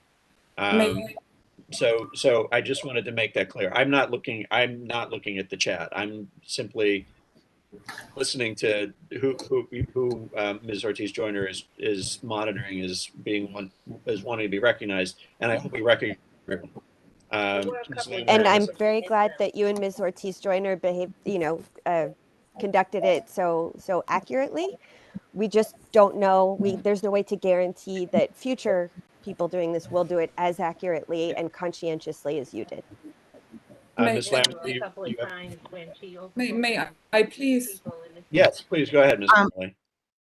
Me?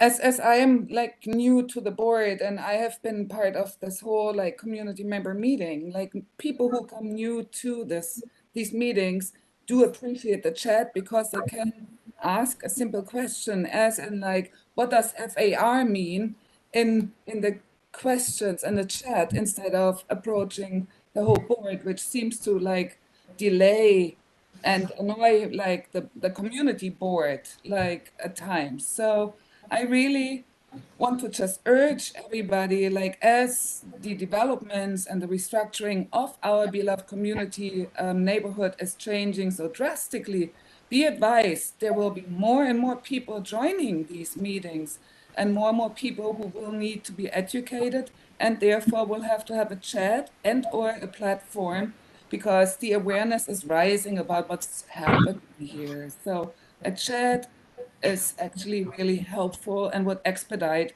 this very long meeting. Thank you. At this time, we're gonna recognize the questions that are raised, the hands that are raised in the participants list, and we'll start with Esteban. Giron, your hand is raised. So yeah, I just wanted to point out from the experience as a community member, but also in my experience as a member of the CB9 Land Use Committee, we've gone through this process as well. It ended up in court, and the judge was inclined to determine that it was actually, not prejudicial, but not having a chat function limited the community's potential involvement. And I know that doesn't seem to be the motivation here, but that is kind of how it plays out. I think it's important that especially people who can't, like even just now, like people were raising their hands. I've had my hand up for a while. Like I agree with Ms. Lazar that it lends itself to the potential for there not being transparency. And again, not to say that that's what's happening here, but and then also like I've gone to every single one of these meetings that you've had for the past month regarding these two particular rezonings, and it's a significant change from the way that the process started. So I think that's maybe what feels sort of haphazard and arbitrary about it, that just suddenly, like at the very last minute, now the format has changed. So that might be why there's some pushback from folks in the audience or whatever. So thank you.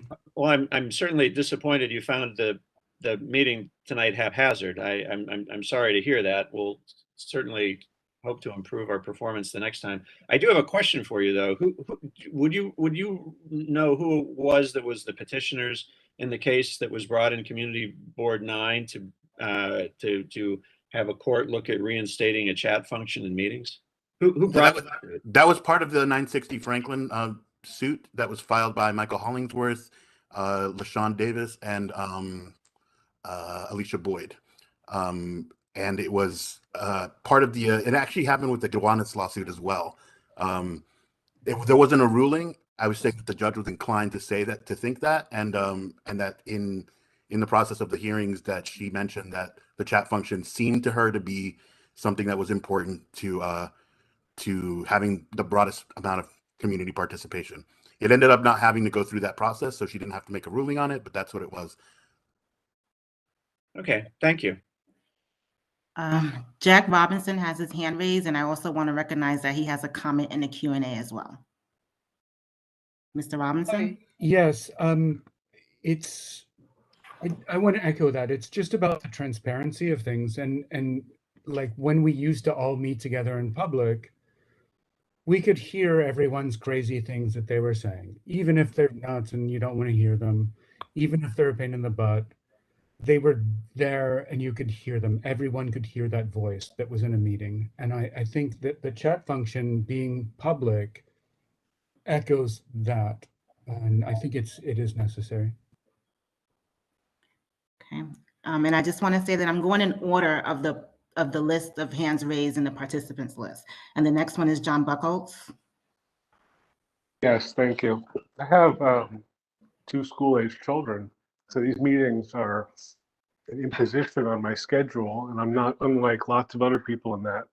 And the chat function can be messy and disorganized, but these meetings, because they're contentious and tend to be long, people who join who may not have the luxury of joining at 6:15 or staying through until 9:15, if they're not members of the committee, do not have a clear sense of the protocols, don't understand when they're being recognized. So regardless of how you resolve this, we should make a better effort to promote participation by members of the public, even the majority with whom I disagree, and we should make it clear. Oftentimes we get lost in technocratic discussions that are full of jargon, and the board talks and talks, and people are raising their hands or asking in other forums, can I participate? Is this a public meeting? So that's antithetical to the sense of what we are. And if the chat function is too messy a forum to keep track of a linear conversation, we should at least do a better job of having materials that make clear to people who come when they can talk, when their opportunities to speak will be, and what the nature of the meeting is. And again, I'm not saying this meeting is disorganized. It's just not organized for someone who doesn't have the luxury of sitting through 3.5 hours of it. Thank you. Kaya Kuhl. Kaya. Hi, yes, thank you. I wanted to echo what John just said and maybe have a few suggestions. I actually did find tonight's meeting a lot more organized than some of the previous meetings. And for the question of protocol, I was wondering whether that could just be added on to whatever's in the calendar, and whether there could be a hierarchy between the Q&A and the chat, and that the chat can be used for the things that Nicole described, where community members or committee members are helping each other understand things, whereas the Q&A is sort of, and raising the hand is sort of the mechanism of recognizing that someone wants to speak. And to Sarah's point earlier, perhaps, you know, I think there were 4 hosts today, and so maybe it's just a matter of making sure that there are enough people that are part of the committee that are responsible for sort of monitoring who is raising their hand and who's asking a question, so that there's also some transparency, at least among those of you who are sort of responsible for this entire thing, and maybe there's a sort of sweet spot between all these different needs. Thank you. We have Peter Crashes, Robert Callahan, and Sharon Wedderburn. Yeah, thank you. I actually just wanted to thank Sarah Lazur and John Buchholz for their comments. I think they were right on. And I think in a context, where we have to acknowledge that these Zoom meetings themselves are exclusionary. They stop a lot of people from participating. And the nature of in-person meetings does allow for a higher degree of transparency and I think maybe perhaps slightly less organized. I mean, the error of these Zoom meetings is in part emphasizing organization, because when you do that, you often are shutting down voices. So I cannot myself say more strongly how important I think the chat is. And I think if actually I would also add to that, we had another change with the link to the meeting was changed the day before. I think there's a number of steps that the community board can take to increase participation that I would like to see, which would include sending out committee meeting links to the entire community board membership, which is basically, that's what community board 2 does, is what community board 6 does. I think that there's a lot of ways that community board participation in these meetings and bringing the public in can help, because these Zoom meetings in of themselves stop a lot of the people who have been here longest from coming because they're older, they don't have the resources or the technical savvy. So we really do need to improve what we do. Thank you. Mr. Callahan? That I'd have to say +1 to Mr. Crash's points that the emphasis should be on increasing participation. That I think that we as a community board should never be should constantly be asking ourselves the question of why it is that more people aren't involved, and never be satisfied with the number of people who are involved, and understand that while that's frustrating and that makes for 9:30, 10 o'clock meetings, that means that there are more people who are experiencing the lowest level of government that I've ever experienced in my life. I ask a procedural question to close. I really would be curious, because this just 6 hours ago is the first I heard of this. Was this change to just Q&A over chat and applied across all committees and to the general community board meeting, or was it just applied to the land use committee?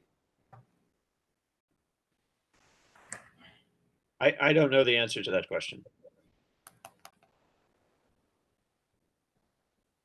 Maybe Ms. Witherspoon could answer that as the chair of the community board.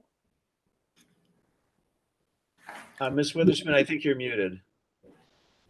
That the chat has been disabled for the land use and the Slack committees.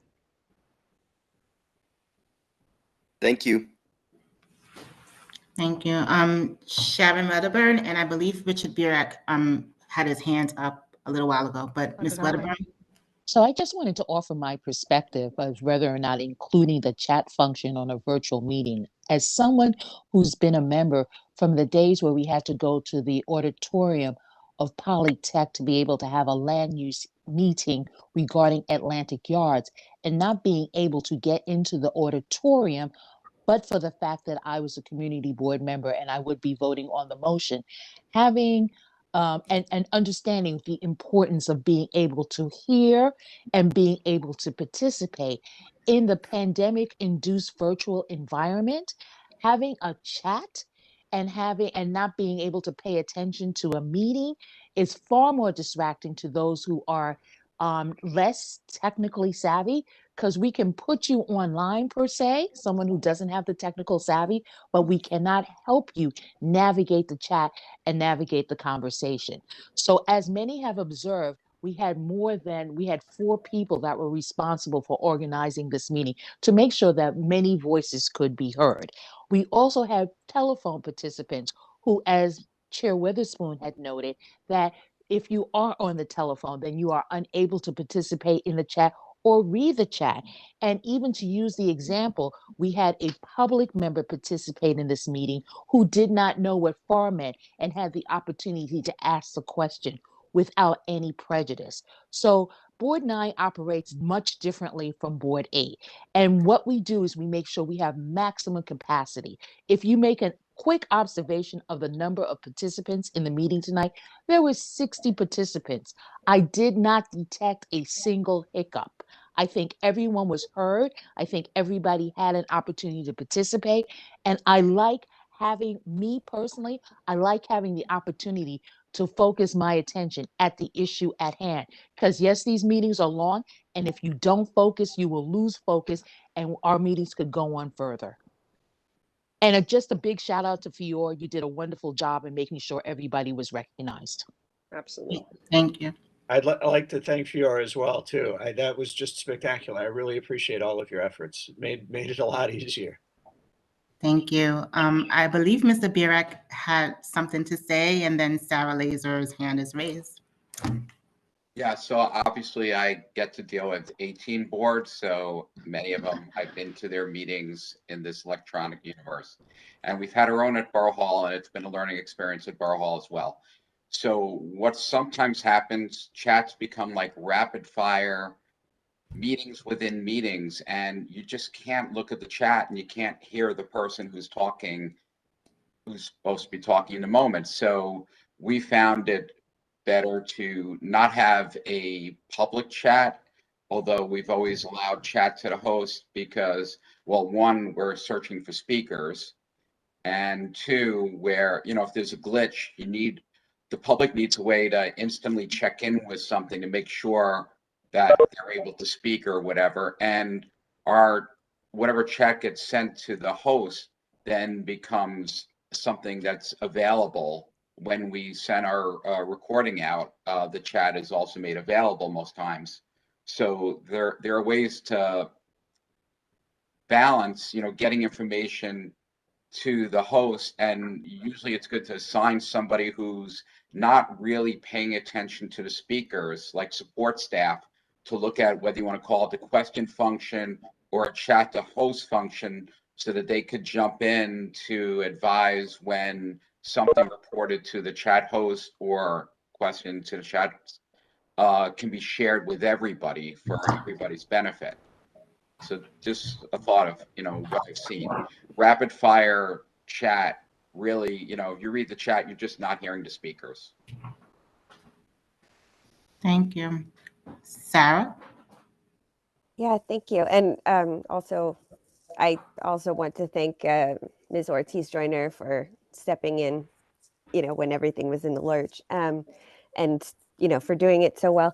I guess, so two things. I'm wondering, you know, why land use and Slack specifically are getting this change and the other ones aren't. But my second point is, you know, I understand that chat can be distracting. You know, I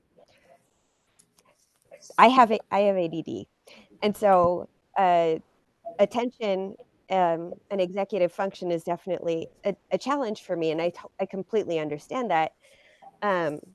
It is possible to close the chat so that all you see is the boxes with people talking, and that's all you see. And you know, there's always going to be you know, the recording is always going to be imperfect because it also doesn't include the chats, right? But whereas a person can choose to not look at the chat, right? By taking away the chat as an option, you're essentially taking a pathway of speech away from the participants in the meeting. And, you know, when the pathway exists, people can choose to use it or not use it. But when the pathway doesn't exist at all, we don't even have the option of trying to use it. Those of us who are, so like, let's say frequently people, their connection gets kind of wonky, or maybe they're having trouble with the mute. Sometimes the chat is the way that they might be able to say, hey, by the way, I was trying to vote yes on that last decision. Sometimes it's a way, there are a lot of different functions that the chat is able to facilitate. Sometimes somebody asks like, hey, you know, which you know, application are we discussing? Which, does the public get to talk here? Sometimes those questions can be answered in the chat and it actually moves the meeting along faster. But I think taking it away is taking away an avenue of speech away from the public. And that's not something that can be made up for otherwise. In person, we'd be able to nudge somebody, maybe get an answer to something. There's no compensation for it. And I think it's a problem. Thank you. Thank you. I just want to recognize a comment and a question in the Q&A from John Buckles. He states that I've always been able to review the chat on my phone and participate. Not sure if my phone is special.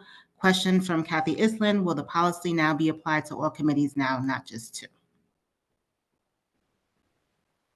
Right now, we are using the chat functions on Slack and land use because we have the most complaints on those two committees, and a lot of that discussion that goes really unheard. As I said before, you have the opportunity through using the raise hand function, raising your own hand, and you have the Q&A. There's no reason for anyone to hold back any questions that might have gone to the Q&A, because all of you had the opportunity several times to state your interests, your concerns over and over, which I said is great. You do not have that capability for people to hear everything. And it's nothing wrong for someone to have a question that may have been asked in the chat. Someone didn't notice. Not everyone really is concentrated on the chat. Not always. I don't know the percentage, but at least if you ask the question, everyone can hear it, and it benefits anyone else that may have the same question and not have the opportunity to hear it because it's in the chat. Thank you, Madam Chair. In the interest of time, I'm going to recognize a question in the Q&A from Phil Gosden, and that's when chat is enabled, would it allow the public to have more input when they otherwise are not able to be recognized as part of certain processes? Well, I really don't understand that question, because as I said before, everyone that wanted to speak got the opportunity. And if you were overlooked by any chance, you still had the opportunity to say, hey, you forgot me. And everyone had the opportunity to speak. So it still holds that if you have a concern, an interest, a comment, a question, something of a point of information, you have that opportunity. You had it tonight, and that is the intent, for everyone to hear what everyone has to say. Thank you, Madam Chair. There are 3 hands raised. Well, now 4. Could they be recognized? It's 9:41. I will go forward and ask Janet Collins to ask her question. After that is Lisa Atkinson, Nicole Lemiel, I'm sorry again if I'm mispronouncing your name, and Peter Crashes. Thank you. That would be fine. Yeah. Thank you. Chair Witherspoon, are you able to elaborate on what type of complaints you got about those 2 committees that led you to take away the chat? The complaints were centered around distraction. People felt that they had to have one eye in the chat room and to try to have an ear in what was actually being said in the meeting. That was the bulk of the complaint. People are having a hard time keeping up with the chat and what is being said. So in the other committees, they were able to keep up with. Not As I said before, the only 2 committees that had those complaints was the Slack committee and the land use committee. Those are the only 2. Thank you. Thank you. Lisa Atkinson. I want to second a thing that Sarah has said. It said that we share any documents or any links. For someone that was fairly new to the actual committee, sometimes it was something that Gabe or somebody would share in the chat, and I can go look at it to go refer to, so I can educate myself on some things. I understand there were times in the committee that I felt it too. I didn't just never complain out loud. Like I felt that we weren't heard sometimes, but I had nothing to do with the actual chat. That was more of we're being recognized on the floor at times. But that had nothing to do with the chat.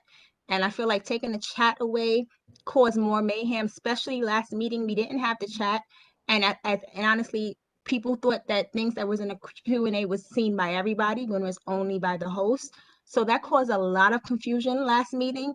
And I know you probably got complaints, majority from that meeting, but it really wasn't the chat. What happens that when you come into the meeting, sometimes someone can ask that question that, like someone said before, they come in a meeting later on. I have to juggle being a school leadership team. I have to juggle being a full-time mom. I'm the PTA president. So I'm literally busy with a whole bunch of other committees. So when I come in, sometimes I don't make that 6:15 meeting exactly. And I know Ethel used to start at a meeting at 6:15. So I would miss maybe 10 or 15 minutes of it. And I would come in the chat and I can ask someone a question and they should just catch me up. Especially I would do it to Sarah. She would tell me or something, what's going on. Taking that chat away and this committee, I think is, I won't say the word. I'm trying to be nice. I'm tired and I'm cranky. So I'm just going to say, I think it's a little idiotic to take it away, but it's not my decision. I just think it's just, it's unfair to this committee as a whole to take away the chat option. And I think that the things that we're discussing should be, it should go back and review it again and let the chat come in. I honestly think that the chat was not the confusion. It's just that people didn't know the place or people don't want to speak up or they'll make their comments in the chat. There are some people that never want to speak up and just put their comments in the chat. Fine. But majority of the chat it was a way to catch up on things and learn things. And I think it should be put back. My personal opinion. Thank you. Ms. Lemeal and then Peter Crashes. I actually in the chat just said I got my question answered, so Okay. Thank you. Mr. Crashes? You're mute. To pick up on what I think Ms. Atkins just said, Atkinson, excuse me, said, the debates that are taking place here are very strongly felt and they're very meaningful. They carry a lot of weight and they also carry a lot of value. And so we need as much transparency as possible. Again, erring on the side of avoiding distraction is kind of nutty. We need to have, number one, all of the information shared, as much access to information as possible. For example, during the talk today, during the discussion today, there is a link which I've shared with the Land Use Committee, but not with the public, with the commitments tracker from New York City for the different neighborhood-wide rezonings. If you look at that link, if I was able to provide the link, I would have been able to people could have gone and taken a look at what we were talking about because it's different levels of skills. And Mr. Godson earlier on, as a comment or question, asked about being able to use chat as a member of the public. Keep in mind that these are very ordered and meetings. They have different periods where the public can speak, different periods where the committee members can speak. What happens oftentimes, if you're a member of the public, is, oh, I should have said this, or I should have said that, or this point is relevant to what they're saying. This is an opportunity for them to share it. And I feel like, as a member of the committee, I want to hear the community's voices. I find when you turn off chat, you're turning off the voice of the community. And I think that's really, really an error. Well, information can be dropped in the Google's group. You guys use that. And I think still that information that's heard has a lot of value. But heard information, communication. But just as a point of clarification, the community doesn't have access to the Google group. That also, we actually, in fact, the number of people in the Google group was extremely cut back, only about about a week before the 840 discussion. You said the Google group was cut back? Is that what you're saying? The number of people, right, the number of members in the Google group was significantly reduced. It became something called the land use voting members about a week before the 840 vote. So I think we've had a number of different circumstances unfold that have minimized participation going through a discussion, which is intense and clearly a very substantial one. And so we need the information to be shareable among each other. And also the community needs access to what we have to say. If we have extra information we want to share, we should be able to share it. And the community, most importantly, should be able to share what their concerns are and what their voice is. And I think it's tragic that each of these steps has been problematic. Even, we haven't discussed the change in the meeting length that happened yesterday. I mean, these are things that minimize participation.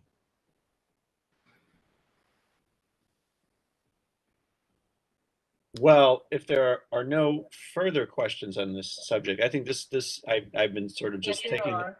I have one. Yes, My Ms. hand is Collins' raised. hand is raised. Okay. Yes, Yeah. I'm recognizing it. I would like to ask, is this set in stone or can this decision be reversed for the SLAC and land use committee? Well, right now we have the chat disabled as of now. Right, So, and in the future, and though, I I mean, is can't that speak set in further stone? than I can't speak further. For now, we're going to have the chat enabled, Ms. Collins. Was that done with a vote on the board? No. Well, who made that It wasn't. decision? It wasn't done. It didn't. It wasn't required to have a vote, a board vote. So who made that decision? Oh, I made the decision for us to be able to have a meeting that is moving smoothly, whereby people are able to say, give their comments, speak their interests, their concerns, and their questions, so everyone can hear. Well, would you take into consideration that so many people on this call today are opposing that move, and that you would reconsider that? I've listened to everything that everyone has had to say, and I'll just say that, Ms. Collins. I've heard everything that everyone has said. Thank you. And thank you for your comments. Is that a raised hand, Mr. Robinson? Mr. Robinson?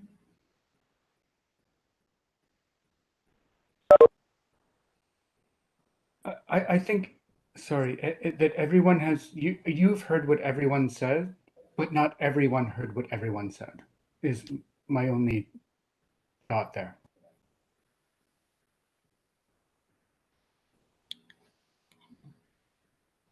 Thank you.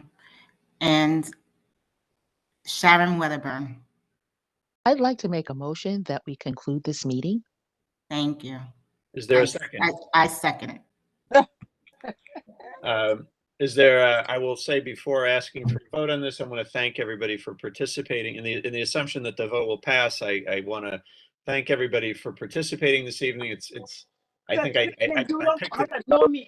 picked an excellent land use committee meeting to chair for the first time this evening. So thank you all for that opportunity, and thanks especially to Ms. Ortiz-Joyner and to Ms. Islin, who were both tremendous partners here in the meeting this evening, and for all of you for your focus, cooperation, and concentration.